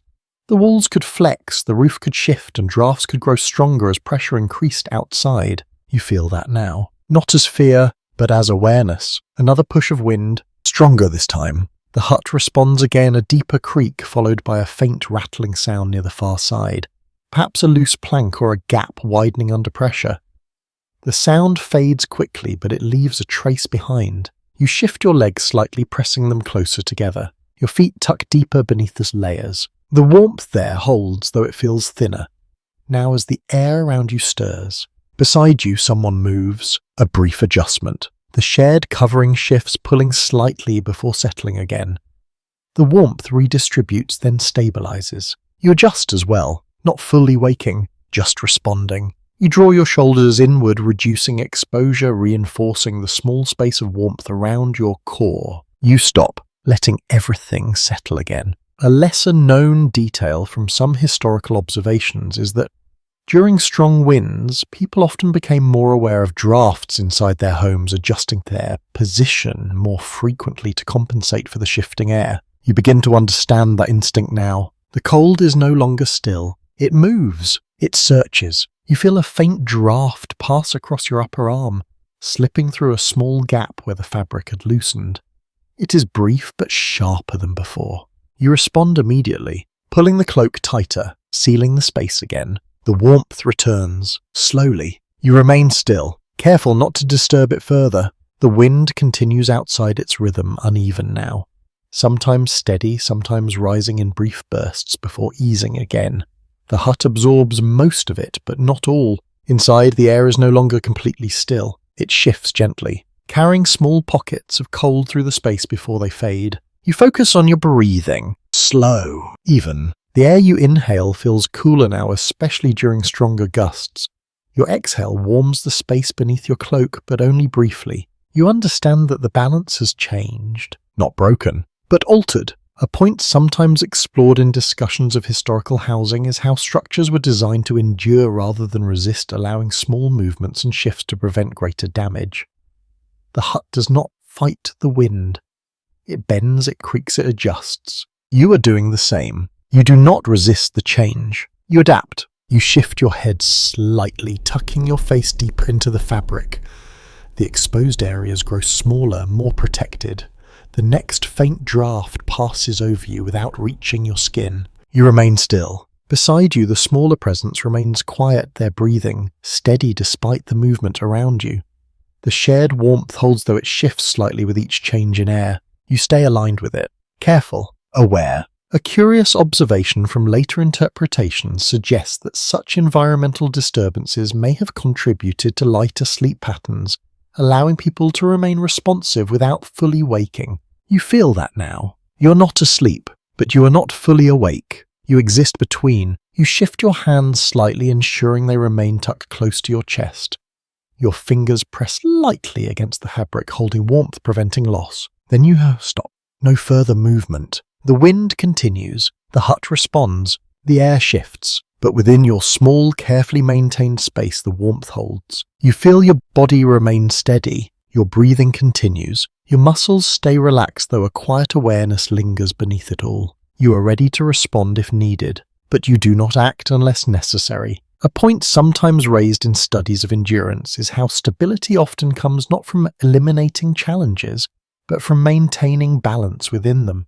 You're holding that balance now, even as the wind presses against the walls, even as the air shifts around you. You remain curled, still, protected, and within the quiet resilience of your body and the structure around you, you drift once more toward rest, carried through the movement rather than disturbed by it. You remain curled within your small guarded space, the wind still moving beyond the walls, though less forcefully now. The pressure has eased, but something else settles in its place. A quiet awareness of limits. Not dramatic, not alarming, just present. You feel it in the way your body holds itself. The careful positioning, the stillness you maintain, the warmth you protect is not abundant. It is measured, held within boundaries that cannot be stretched too far. You take a slow breath. The air feels steady again, though cooler than before. The brief disturbance from the wind has passed, but it has left behind a reminder. Nothing here is guaranteed. You shift your shoulder slightly, a small adjustment to ensure the fabric remains close against your body. The movement is slow, deliberate, preserving the balance you have rebuilt. The warmth holds. You stop moving, letting everything settle again. In simple wooden huts, insulation was always limited. No matter how carefully materials were arranged, the outside world remained close. The cold was never fully kept out. It was only managed, reduced, held at a distance where it could be endured. You feel that truth clearly now. There is no complete barrier, only layers. You shift your legs slightly, pressing them closer together once more. The straw beneath you responds, settling into place, maintaining the shallow hollow that supports you. The warmth remains, but you sense how easily it could fade if disrupted. You remain still, careful. A lesser-known detail from some rural practices is that people often relied on repeated small adjustments throughout the night rather than any single action to maintain warmth. It was a continuous process, not a fixed state. You are part of that process now. Each movement, each pause, they matter. Beside you, the presence of others remains steady. Their warmth has not changed, though it shifts subtly as bodies move in sleep. The shared space continues to adapt, maintaining its fragile balance. You remain within it, aligned, contained. You draw your cloak slightly tighter around your shoulders, reinforcing the boundary between your body and the cooler air beyond. The fabric presses closer, reducing the space where heat can escape. The effect is immediate, small, but important. You pause, letting it hold. Your breathing remains even. The air beneath your cloak feels warmer than the air outside it, though not by much. The difference is enough to sustain you enough to keep the cold from reaching your core. A point sometimes discussed in studies of traditional life is how people developed a deep awareness of their environment's limits, understanding what could be controlled and what could not. This awareness shaped behavior, encouraging careful use of resources and energy. You sense that understanding now. You do not try to create more warmth than you can. You protect what you have. You shift your head slightly, finding a position where your face is better shielded. The fabric brushes against your cheek, rough but warm, forming a small barrier against the cooler air. You remain still. The cold lingers at the edges, but it does not break through. Not fully. Not yet. A curious observation from later interpretations suggests that such conditions required a constant balance between stillness and adjustment, where too much movement could lead to heat loss, but too little could allow discomfort to grow. You feel that balance now. You move only when necessary. And when you do, you move carefully. You shift your hands slightly, pressing them closer to your chest. Your fingers curl inward, conserving warmth, minimizing exposure. Then you stop. Completely. The warmth settles again. Outside, the wind has softened further now, a distant presence rather than a force.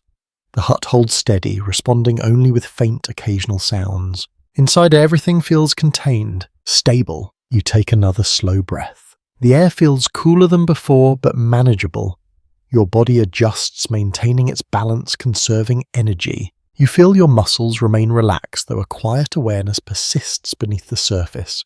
You are not fully at ease, but you are not strained either. You exist within a narrow margin, and you hold it. A point sometimes explored in discussions of endurance is how resilience often comes from understanding limits, rather than pushing beyond them. You are doing that now, without thinking, without effort. You shift your legs one last time, a small adjustment to maintain the warmth that has gathered.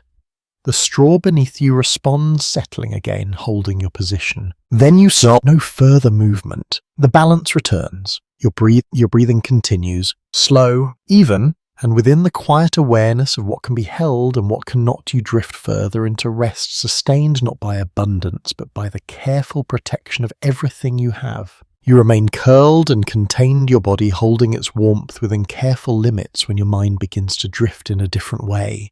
Towards sleep entirely, but towards something softer. Images. Faint. Unclear. They come and go without form at first, like shadows moving behind closed eyes. You do not follow them. You simply notice that they are there. Your breathing remains slow. Even, your body does not move, and yet something within you loosens. You feel it in the way your thoughts no longer stay fixed on the cold or the fabric or the position of your body.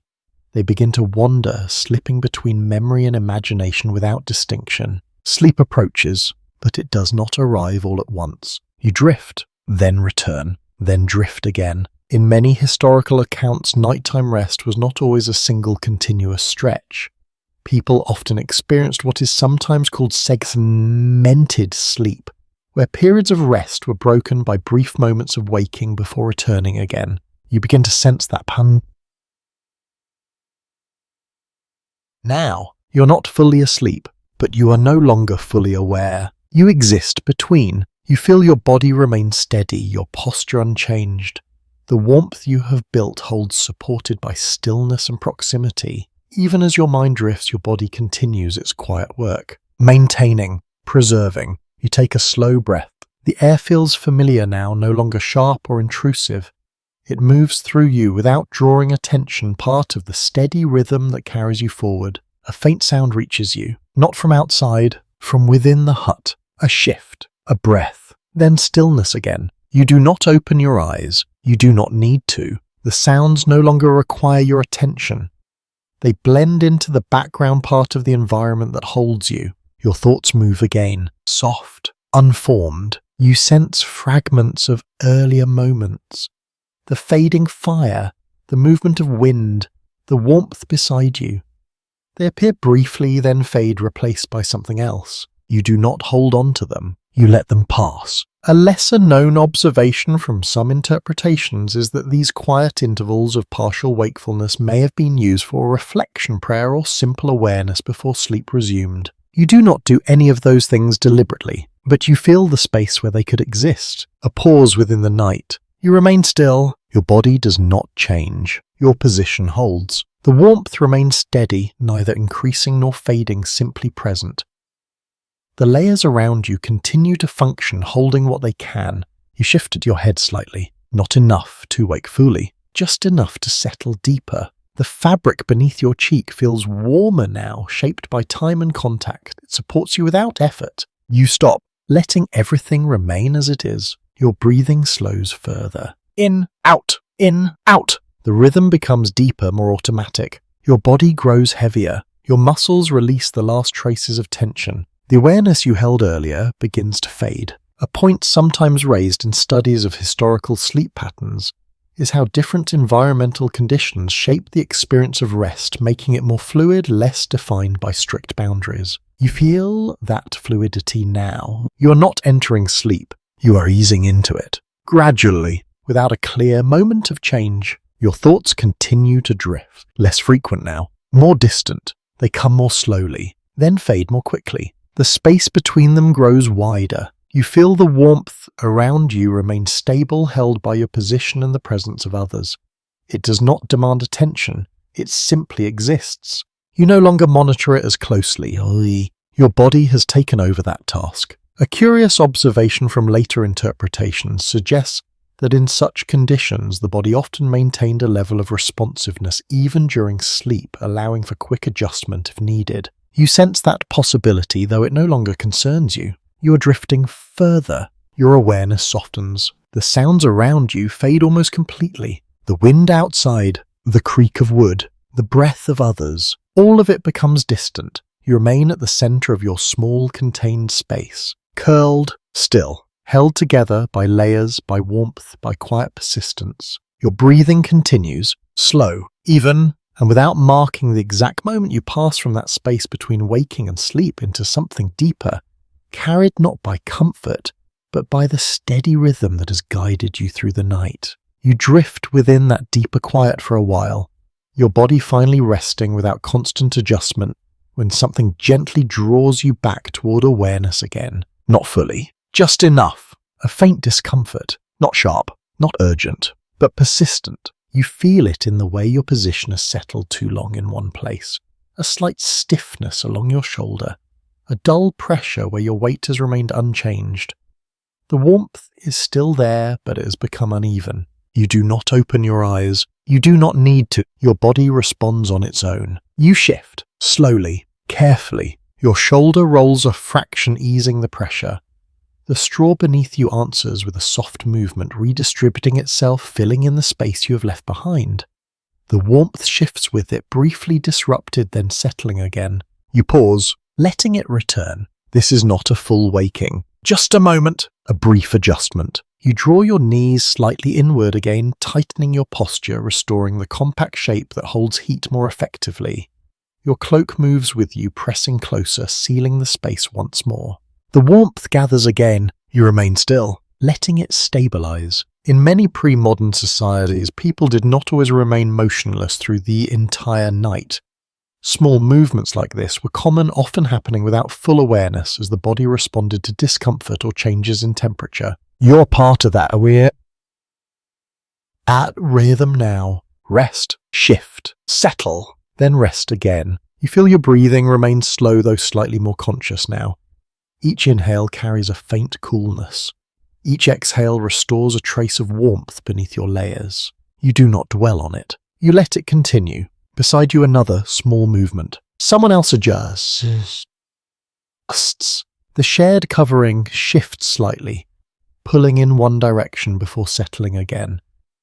The warmth redistributes, moving through the space in quiet, unseen ways. You respond instinctively, a slight adjustment of your shoulder, a small shift of your arm, nothing more. The balance returns. A lesser-known observation in some accounts is that people sleeping in shared spaces often synchronize these small movements, unconsciously adjusting in ways that maintained warmth for everyone rather than disrupting it. You feel that coordination now. No one speaks, no one fully wakes, and yet the space continues to adapt. You settle again, your body returning to stillness. The pressure that woke you fades. The warmth remains. You shift your head slightly, finding a position that feels just a little better.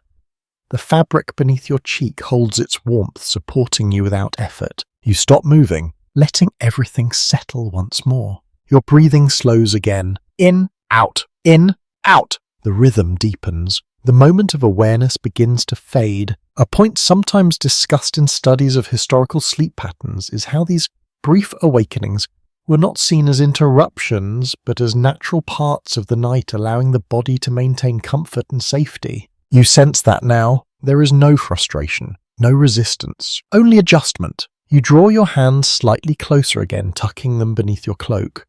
Your fingers press lightly against your chest, restoring warmth where it had begun to fade. The change is immediate, small, but enough. You remain still. The warmth stabilizes. Outside, the night continues in quiet stillness. The wind has eased, or perhaps it has moved further away. The hut remains steady, responding only with the faintest sounds. Inside, everything feels contained again. Balanced, you feel your body grow heavier once more. The brief return to awareness fades. Your muscles relax. Your posture holds. The warmth remains where it should. A curious observation from later interpretations suggests that such patterns of light waking and adjustment may have contributed to long-term endurance, allowing individuals to maintain warmth and avoid deeper discomfort. You understand that now, without needing to think about it. You shift your legs one last time, a final small adjustment to settle fully.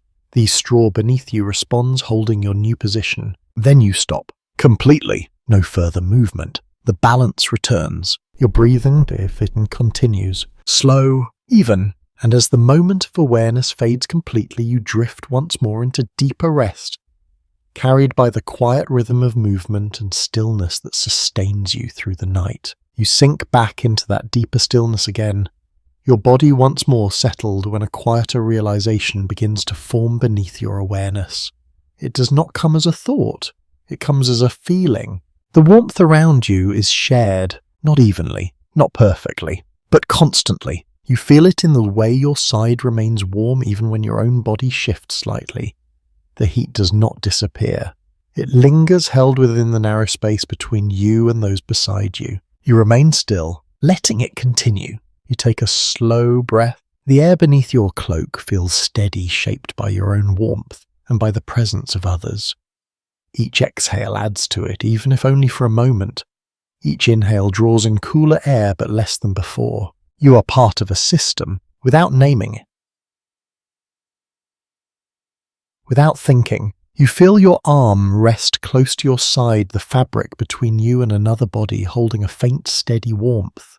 It is not direct contact. It does not need to be. The heat moves through layers, through space.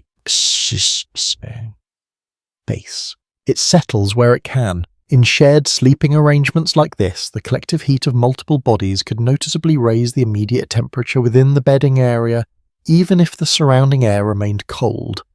This effect was gradual, subtle, but meaningful. You feel that effect now. It surrounds you. You shift slightly, not to move away, but to remain aligned with that shared warmth. Your shoulder presses a little closer into the fabric. The warmth there increases, held in place by the lack of movement. You stop, letting it remain. Beside you, the steady rhythm of breathing continues. Not synchronized exactly, but close enough to create a pattern. One breath rises as another falls. One pause overlaps with another. It creates a kind of quiet continuity. You match it without thinking. Your breathing settles deeper. More even, you feel your body respond, relaxing further. The warmth at your core remains steady, but now you notice how the warmth at your sides has grown slightly stronger.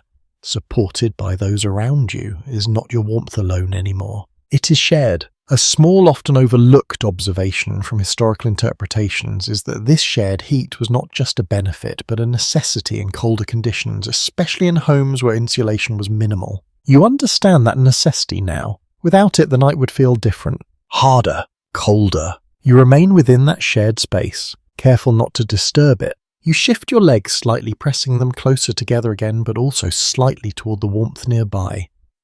The movement is subtle, but it places you more fully within the warmer area. The change is immediate, gentle, but noticeable. You pause, letting the balance settle again. Your hands remain tucked close to your chest, but you feel the warmth along your arms and sides more clearly now. It is not evenly distributed, but it is consistent enough to support you. You feel held, not by comfort, but by proximity. A point sometimes explored in discussions of communal living is how shared conditions created forms of cooperation that did not require communication. Bodies adjusted to one another, creating stability without intention. You feel that cooperation now? It happens without effort, without awareness. You shift your head slightly, finding a position where your cheek rests more fully against the warmed fabric. The material holds the heat, passing it back to you slowly. You remain still. There is no need to adjust further. The warmth continues to circulate in small, quiet ways. Your breathing deepens again. In, out, in, out. The rhythm remains steady. Your body grows heavier. Your muscles relax fully.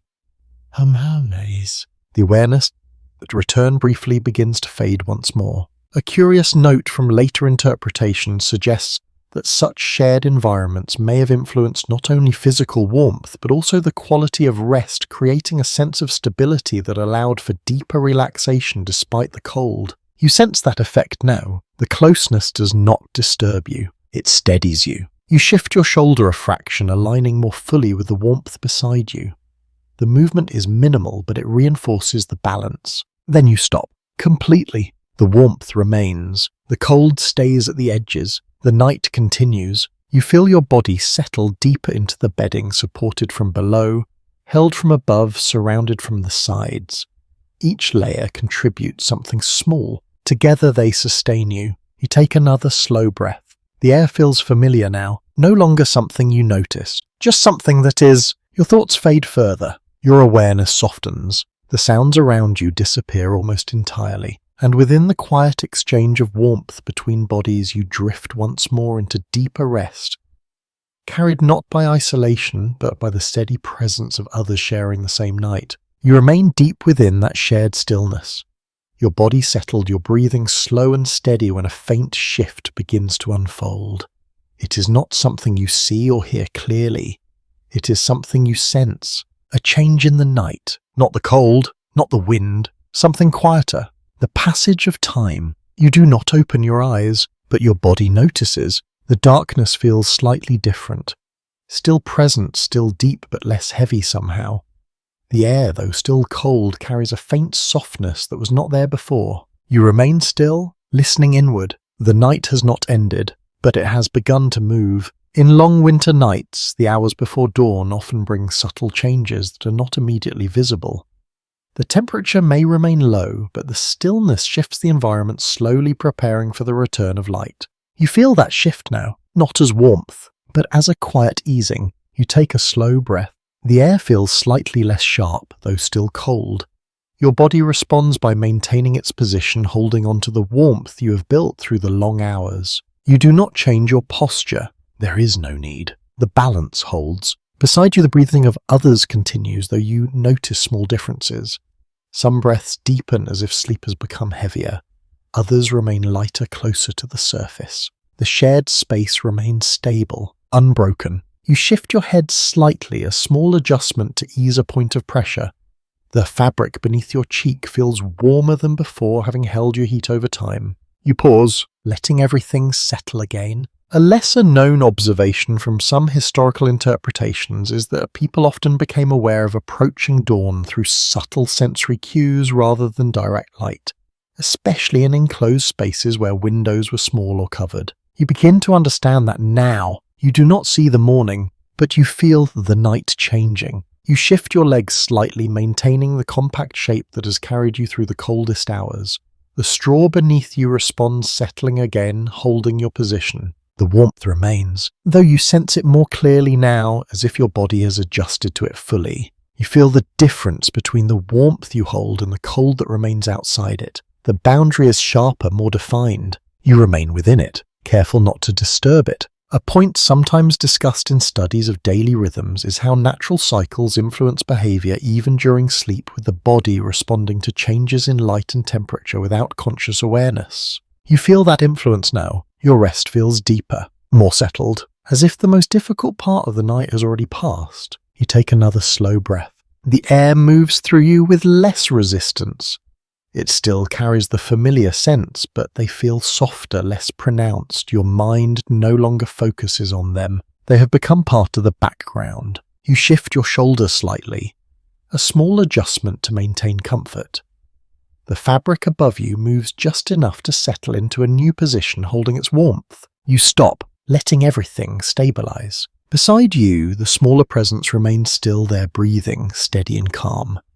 The warmth between you holds unchanged. You remain aligned with it, still, contained. A curious observation from later interpretations suggests that the period just before dawn may have offered a brief sense of relief, not because conditions improved dramatically, but because the body had adapted fully to the environment. You sense that now. You are no longer adjusting. You are maintaining. You shift your hands slightly, ensuring they remain close to your chest. Your fingers press lightly against the fabric, holding warmth in place. Then you stop. No further movement. The balance remains. Outside, the wind is quiet. The hut is still. Inside, and everything feels contained. Stable. You feel your body grow heavier. Your muscles remain relaxed. The tension that once guided your movements has faded completely. You're no longer aware of each small detail. You simply remain. A point sometimes explored in discussions of endurance is how the final stretch of a challenge often feels different, not easier, but more familiar.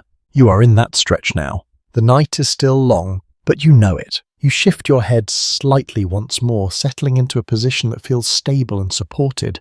The fabric beneath your cheek holds its warmth, shaped by your presence. You do not move again. There is no need. The warmth remains. The cold stays at the edges, and within the quiet, shifting passage of the night toward morning, you drift deeper into rest, carried by the steady rhythm that has sustained you until now. You remain within that deeper calm, your body steady, your breathing slow, when a quieter influence begins to make itself known. Hunger. Not sharp, not demanding, but present. It sits somewhere low within you, a faint emptiness that you had not noticed earlier.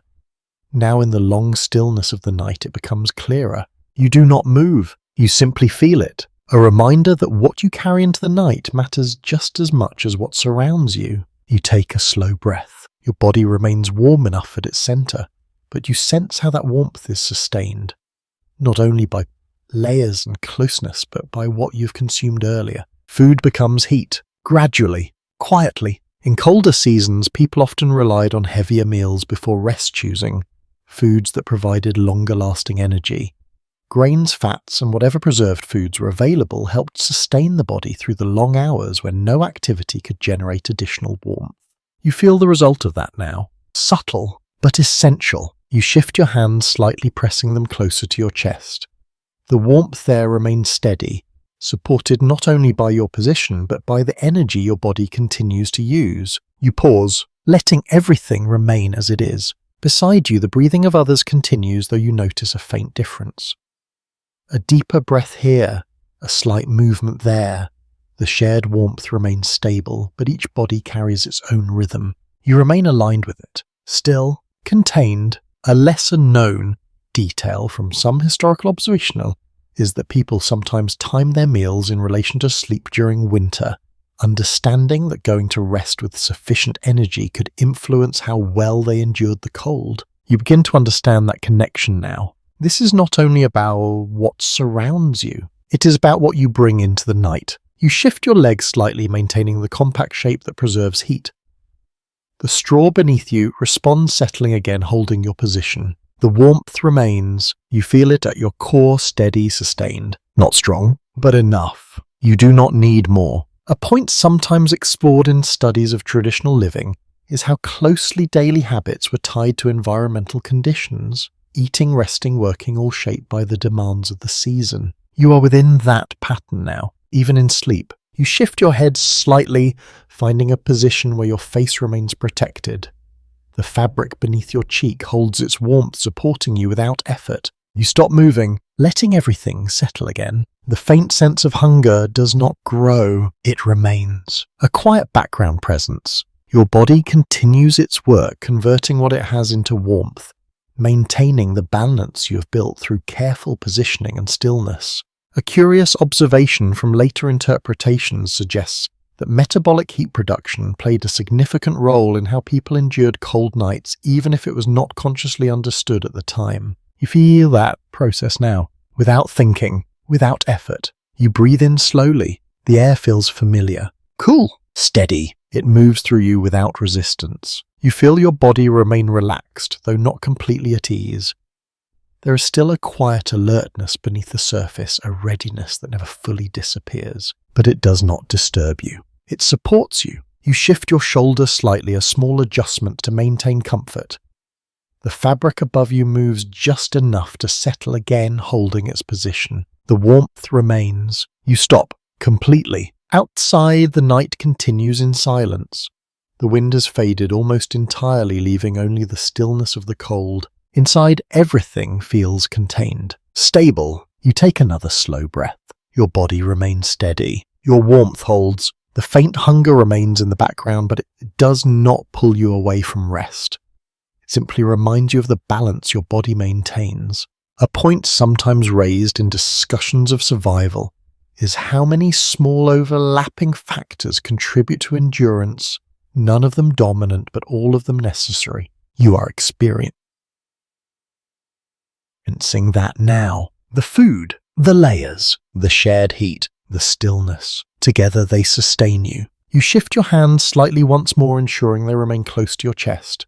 Then you stop. No further movement. The balance holds. Your breathing continues, slow, even, and within the quiet, steady work of your body maintaining warmth through the long hours, you drift further into rest, carried not by comfort, but by the quiet strength of everything working together. You remain in that quiet, steady rest, your body settled into its rhythm when another layer of awareness begins to surface. It's not physical this time, not warmth, not cold, not movement. It is something softer, something shaped by thought, a faint echo of belief. Belief. You do not open your eyes, you do not move, but your mind drifts toward it. In long winter nights like this, when darkness stretches for hours and the world beyond the hut feels distant, people often carried small ideas with them into sleep, not always clear, not always spoken, but present. Simple beliefs, quiet comforts. You sense that atmosphere now, not as a clear memory, but as a feeling. You remain still, your breathing slow, the warmth around you the steady, and within that stillness your thoughts take on a different shape. Less focused on the immediate, less tied to sensation. They drift toward meaning, toward patterns that extend beyond the physical space you occupy. In many medieval communities, nights were often associated with both vulnerability and reflection. Without light, without activity, the mind turned inward, sometimes toward prayer, sometimes toward superstition, sometimes toward simple reassurance. You feel that turning now, not fully awake, but aware. A lesser-known detail from some rural traditions is that certain phrases or quiet rituals were repeated before sleep, not loudly, but internally as a way to bring calm or protection through the night. You do not repeat anything consciously, but you sense the space where such a habit might exist. A quiet repetition, a steady thought, something that remains even as the body rests. You shift your head slightly, settling deeper into the fabric. The warmth there holds, supporting you without effort. You remain still.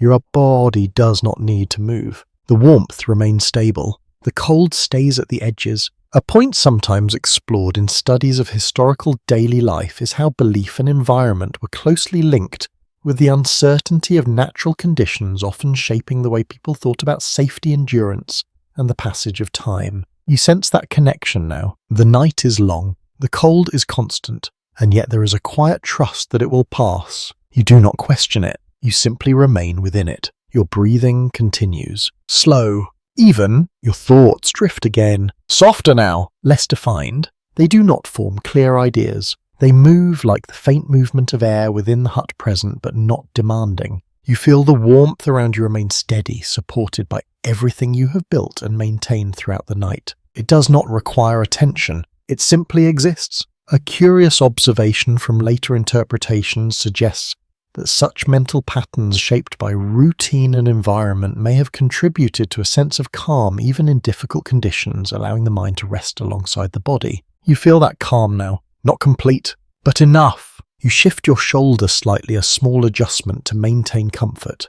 The fabric above you moves just enough to settle again, holding its position. The warmth remains. You stop, completely. Outside, the night is still. The wind has faded. The world beyond the hut feels distant. Inside, everything is contained, stable. You take another slow breath. The air feels familiar. No longer something you notice, just something that is. You feel your body grow heavier. Your muscles remain relaxed. The quiet alertness that once guided your movements has softened, no longer active but not entirely gone. It rests beneath the surface. You do not resist it. You do not engage with it. You simply remain. A point sometimes raised in discussions of endurance is how the mind plays a role as important as the body shaping, how discomfort is experienced and how long it can be sustained. You are within that balance now. Without effort, without thought, you shift your hands slightly, ensuring they remain close to your chest.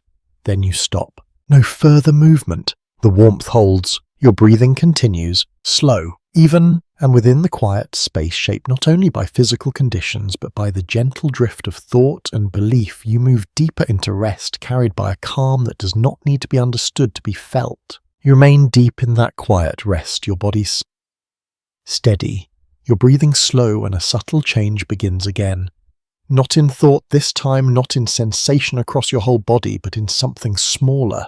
The warmth is thinning, not everywhere, just slightly. You feel it first along your outer layers where the fabric no longer holds heat as strongly as before.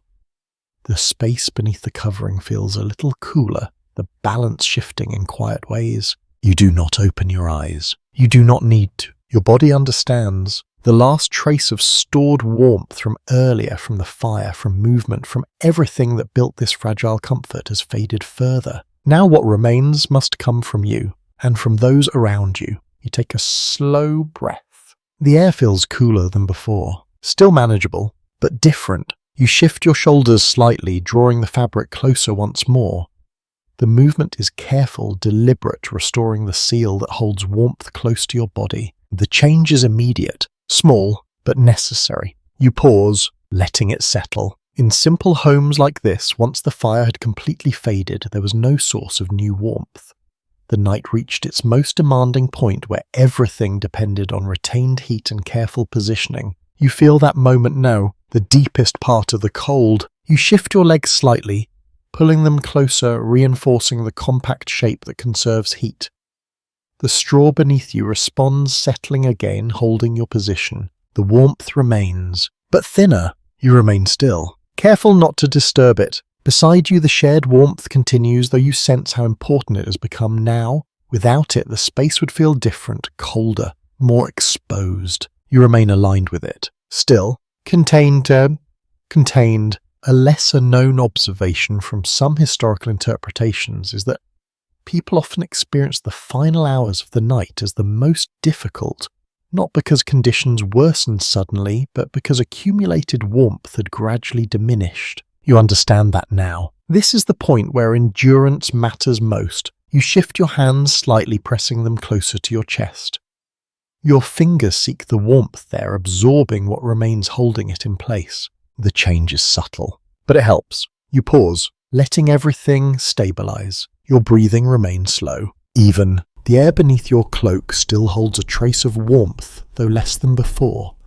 Each breath you take becomes more important, contributing to the small environment you maintain. You feel your body working quietly, maintaining, preserving. A point sometimes discussed in studies of survival is how the final stages of endurance often require the most careful attention, where small mistakes can have greater consequences. You are aware of that now. Without needing to think, you move less, more carefully. You shift your head slightly, tucking your face deeper into the fabric. The exposed areas grow smaller, more protected.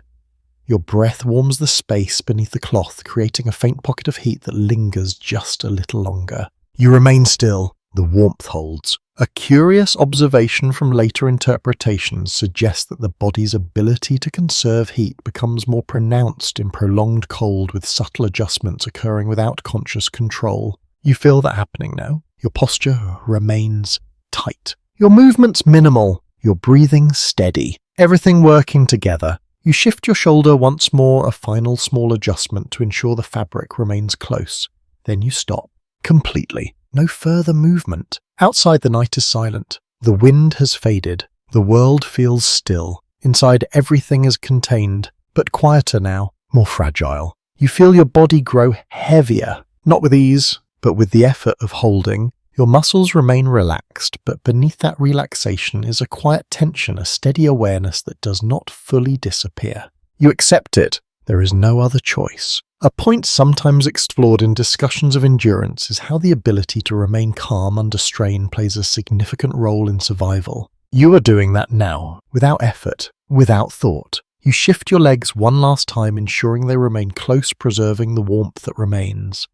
The straw beneath you settles again, holding your position. Then you stop. No further movement. The balance holds. Your breathing continues, slow, even. And within the quiet, thinning warmth of the final hours of night, you remain sustained not by comfort, but by the careful, steady act of holding on. You remain within that thinning warmth, your body holding, steady, your breathing slow and even when something shifts again. Not outside, not in the air, not in the cold. Inside you, a quiet calm. It does not arrive suddenly. It builds slowly, almost unnoticed, until you realize that the effort you felt before has softened.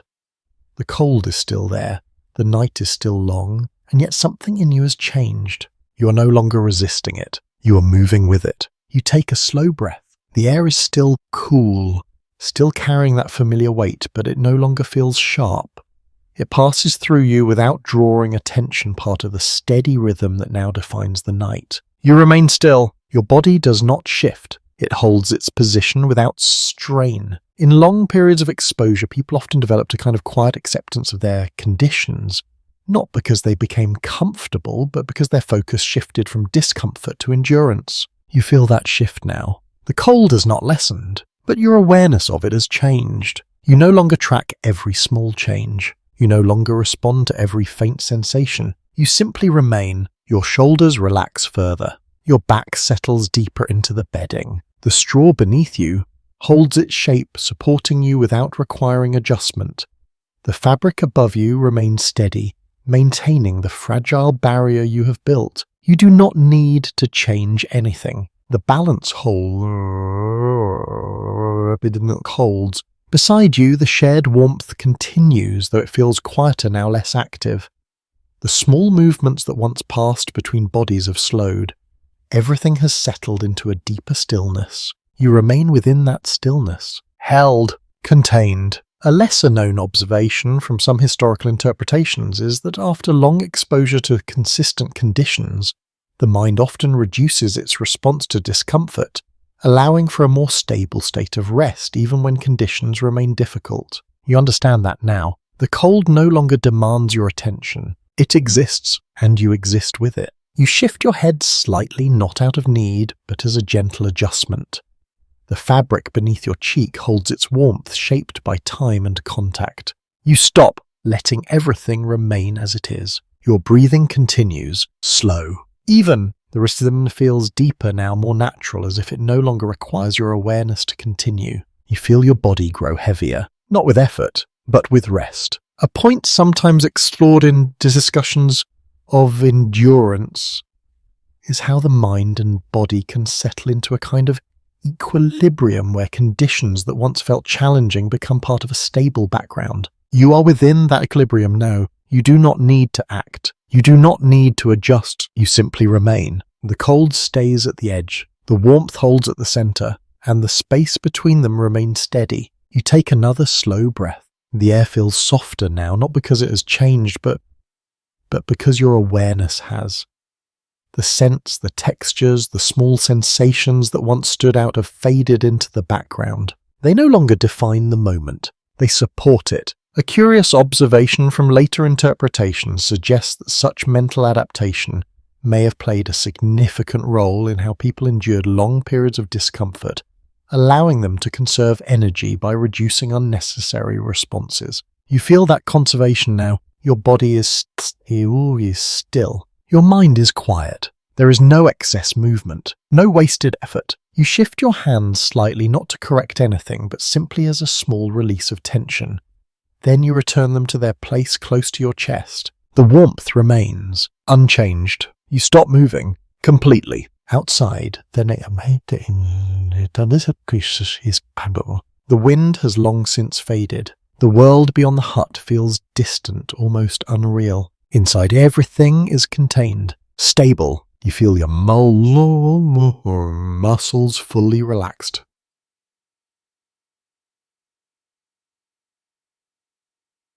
The quiet tension that once guided your movements has softened into something almost unnoticeable. You're no longer holding on. You're simply here. A point sometimes raised in studies of human endurance is how acceptance can reduce the perceived difficulty of a situation, allowing individuals to remain calm and conserve energy. You are experiencing that now, without effort, without thought. You shift your legs one final time, a small instinctive adjustment that maintains the warmth without disturbing it. The straw beneath you responds, settling again, holding your position. Then you stop. No further movement. The balance holds. Your breathing continues, slow, even, and within the quiet calm that has settled over both body and mind, you drift deeper into rest, carried not by comfort, but by the steady acceptance of the night as it is. You remain within that quiet acceptance, your body resting without resistance when something begins to shift again. This time it is not within you alone. It comes from the space around you. A faint light, not enough to see clearly, not enough to change the room, but enough to be sensed. You do not open your eyes fully, you simply notice it. The darkness is no longer complete. It has softened. The edges of the space around you feel less absolute, as if something distant has begun to press gently against the night. You remain still. Your body does not move, but your awareness adjusts. The night is changing. In many simple dwellings where windows were small or openings were limited, the arrival of morning light did not enter suddenly. It filtered slowly, softening the darkness before becoming visible. You feel that transition now, not as brightness, but as a quiet easing. You take a slow breath. The air feels slightly different though, still cold. It carries the same weight, the same familiar scent, but something within it has shifted. A subtle change that does not demand attention, but invites it. You remain where you are. Still, your body continues to hold its warmth, though it feels thinner now than before. The long hours of night have taken their share, and what remains is maintained with quiet care. Beside you, the presence of others continues, though you notice small differences. A deeper breath, a faint movement. The shared space begins to stir, not fully but gently. The stillness is no longer complete. You shift your head slightly, just enough to adjust to the changing light. The fabric beneath your cheek remains warm, holding the heat it has gathered through the night. You stop, letting everything remain. A lesser-known observation from some historical interpretations is that people often sensed the approach of morning before waking, fully responding to subtle changes in light and environment without conscious awareness. You understand that now. You are not awake, but you are no longer fully asleep. You exist in between. You shift your hands slightly, ensuring they remain close to your chest. The warmth there is still present, though less strong than before. It is enough. You do not need more. A point sometimes discussed in studies of daily rhythms is how the transition from night to day is gradual, often experienced first through subtle sensory changes rather than immediate action. You feel that gradual shift now. The air, the light, the stillness, all changing but slowly. You remain within it. You take another slow breath. The air feels a little less heavy, though still cool. It moves through you with ease, no longer drawing attention to itself. You feel your body remain relaxed, but something beneath that relaxation begins to stir. A quiet readiness, not urgency, not movement, just the sense that the night is ending. A curious observation from later interpretations suggests that the final moments before waking often carry a unique calm where the body remains at rest even as awareness begins to return. You feel that calm now. It surrounds you, supports you. You shift your shoulders slightly, a small adjustment that reflects the change around you. The fabric above you moves just enough to settle again, holding its position. The warmth remains, though lighter. You stop completely. Outside, the world begins to shift, though you cannot see it clearly. The darkness is no longer absolute. It has given way to something softer. Inside, the hut remains quiet, but not still. The presence of others begins to change. A faint movement, a breath that becomes more active. The shared space prepares to move.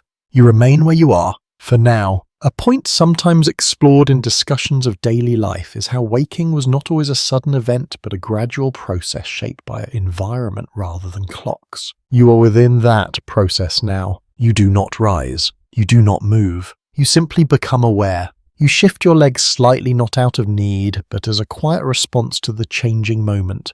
The straw beneath you responds, settling again, holding your position. Then you stop. No further movement. The balance remains. Your breathing in. Breathe out continues. Slow, even, and within the soft, gradual arrival of the morning, you rest in the final moments of night held between sleep and waking, carried gently toward the deer with you, leaving the calm you have found. You remain in that quiet space between sleep and waking, your body still resting, your breathing steady when the shift becomes clearer. Not sudden, but undeniable. The night is ending. You feel it first in your body. A faint stiffness that was not there before. A slight resistance when you consider moving, as if your limbs have grown heavier from stillness. You do not move yet. You simply notice. The warmth you held through the night is still present, but it feels thinner now. Not fading quickly, but no longer building. The balance has changed. You take a slow breath. The air feels cooler again, though less sharp than before. It carries a different quality now, something lighter, less enclosed. You open your eyes slightly. The darkness has softened further. Shapes begin to form at the edges of your vision. The outline of the hut, the faint suggestion of space beyond the walls. It's not bright, but it is enough. You remain still. For a moment longer. In simple dwellings like this, the arrival of morning did not bring immediate warmth. The cold often remained, sometimes even sharper in the early hours, as the sun had not yet risen high enough to affect the air. You feel that now. The night has passed, but the cold remains. You shift your fingers slightly, testing the movement. They respond, but slowly. A faint stiffness lingers, a reminder of the long hours spent holding still. You do not rush. There is no urgency. Beside you, the presence of others begins to change. A deeper breath, a small movement. The shared stillness of the night gives way to the first signs of waking. You feel it. The space around you is no longer entirely at rest. You shift your shoulder slightly. The fabric moves with you, loosening just a little. The warmth beneath it shifts, no longer held as tightly as before. The shared covering begins to lose its perfect balance as bodies prepare to move. You pause, letting your body adjust. A lesser-known detail from some historical observations is that mornings in winter could feel colder than the night itself as the body left the protected warmth of bedding and re-entered the open air. You begin to understand that now, the moment of rising is not easy. You draw a slow breath. Your body prepares, not consciously, but steadily. You shift your legs slightly, extending them just a little. The movement breaks the compact shape you held through the night. The warmth disperses, slightly replaced by the cooler air around you. You feel it immediately. The difference. You stop for a moment, allowing your body to adjust. A point sometimes discussed in studies of daily life is how the transition from rest to activity was gradual, especially in colder environments where sudden movement could feel jarring. You follow that pattern now, slow, measured. You shift your hands again, pulling them slightly away from your chest. The cooler air touches them, a faint shock after the warmth you held. Your fingers move, testing their flexibility. They respond, but slowly. You take another breath. The air fills your lungs, cooler now, more open. The scent remains, but it feels less concentrated, as if the space itself has begun to change. Beside you, someone moves more fully. A shift of fabric, a quiet sound. The shared covering loosens further. The warmth breaks apart. You feel it happen, gradually, inevitably. You remain still for one last moment, holding what remains. A curious observation from later interpretations suggests that people often lingered in their bedding during cold mornings, delaying the moment of exposure for as long as possible. You understand that instinct now. There is comfort in staying, even when you know you must rise. You shift your head slightly, looking forward now. The faint light reveals more of the space, though still dim. The hut remains the same, but it feels different. less enclosed, more open. You take a slow breath, then another. Your body prepares. You draw your knees slightly inward, not to conserve heat this time, but to gather yourself. The movement is small, but it signals a change. You are no longer settling. You are preparing to move. A point sometimes explored in discussions of endurance is how the end of a difficult period often requires a different kind of effort, one that shifts from holding still to beginning again. You are at that point now. You shift your legs once more, extending them a little further. The straw beneath you responds, settling again, but no longer holding you in the same way. The night is over. The balance has changed. You take one more slow breath. Your body feels heavier, but ready. And within the quiet, cold beginning of morning, you prepare to leave behind the fragile warmth that carried you through the night. You remain for one final moment within the fading warmth. Your body paws between rest and movement, as if holding on to the last traces of the night. The air around you feels cooler now, more open, no longer shaped by the same stillness that carried you through the dark hours. You take a slow breath, then another. Your body knows what comes next. You shift, gently at first. Your shoulder rolls forward, easing the stiffness that has settled there. The fabric loosens around you, no longer held in place by complete stillness. The warmth beneath it begins to slip away, replaced by the cool air of morning. You do not rush. There is no need. You draw your legs outward, slowly extending them from the compact shape that protected you through the night. The straw beneath you adjusts, flattening where it once held you, releasing the impression of your body. The warmth fades further. You feel it clearly now. Not as a loss, but as a transition. In simple medieval dwellings, mornings often began not with comfort, but with movement. Rising meant leaving behind the small, carefully built warmth of the night and stepping back into a colder, more demanding world. You understand that now. You sit up slowly. Your body responds with quiet resistance. Muscles that have remained still for hours begin to wake, stretching, gently adjusting to the change. Your back straightens, though not fully. Your shoulders lift, then settle again. The air touches you more directly now. Cooler, sharper. You draw your cloak closer around you, not as tightly as before, but enough to hold some warmth as you adjust. The fabric feels heavier now that you are upright, no longer wrapped in stillness. Beside you, others begin to move more clearly. A shift, a breath. The quiet sounds of waking. The shared space breaks apart, each body reclaiming its own movement, its own place within the room. You feel the difference immediately. The warmth that was once shared disperses, thinning as space opens between you. You remain seated for a moment, letting your body adjust. A lesser-known observation from some historical accounts is that the first moments after waking were often slow, not out of leisure, but necessity. The body required time to respond, especially in cold conditions where sudden movement could feel jarring. You follow that instinct now. You do not stand yet. You breathe. Slow, even. The air fills your lungs, cooler than before, but clearer. It no longer feels enclosed in the same way.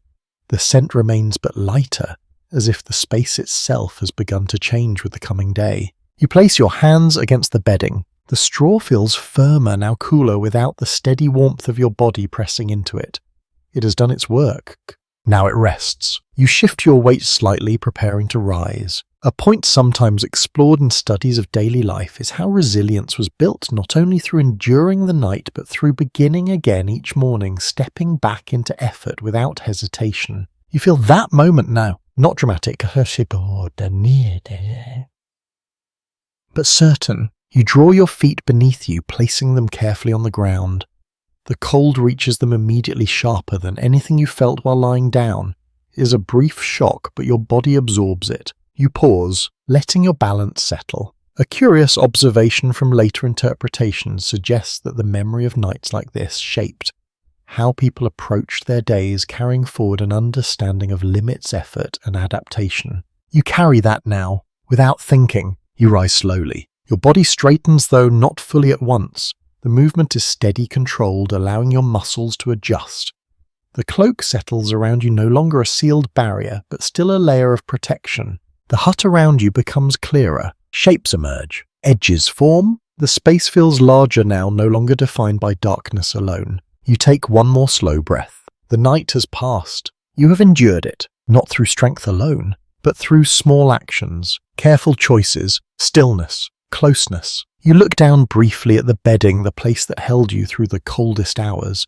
It appears simple, unchanged, but you understand now what it has done. You turn slightly. The others are waking. The shared warmth is gone, replaced by movement. By the quiet beginning of another day, you remain where you are for just a moment longer. Then you step forward, and with that, the night becomes memory. A long quiet stretch of cold and endurance that shaped you without needing to be spoken. You carry it with you into the day. The air softens slightly as the first light grows, and though the cold remains, it no longer feels endless.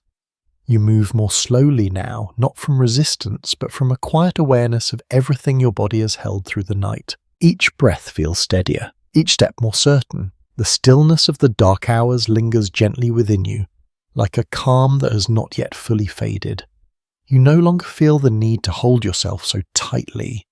The layers around you loosen, the space opens, and yet something remains. A quiet memory of warmth shared, of stillness maintained, of endurance that did not ask for attention. You carry that forward, softly, as the light continues to grow. And as the world begins again, you let the last traces of the night drift away, your body easing fully into the day, your breath steady, your mind calm. Sweet dreams.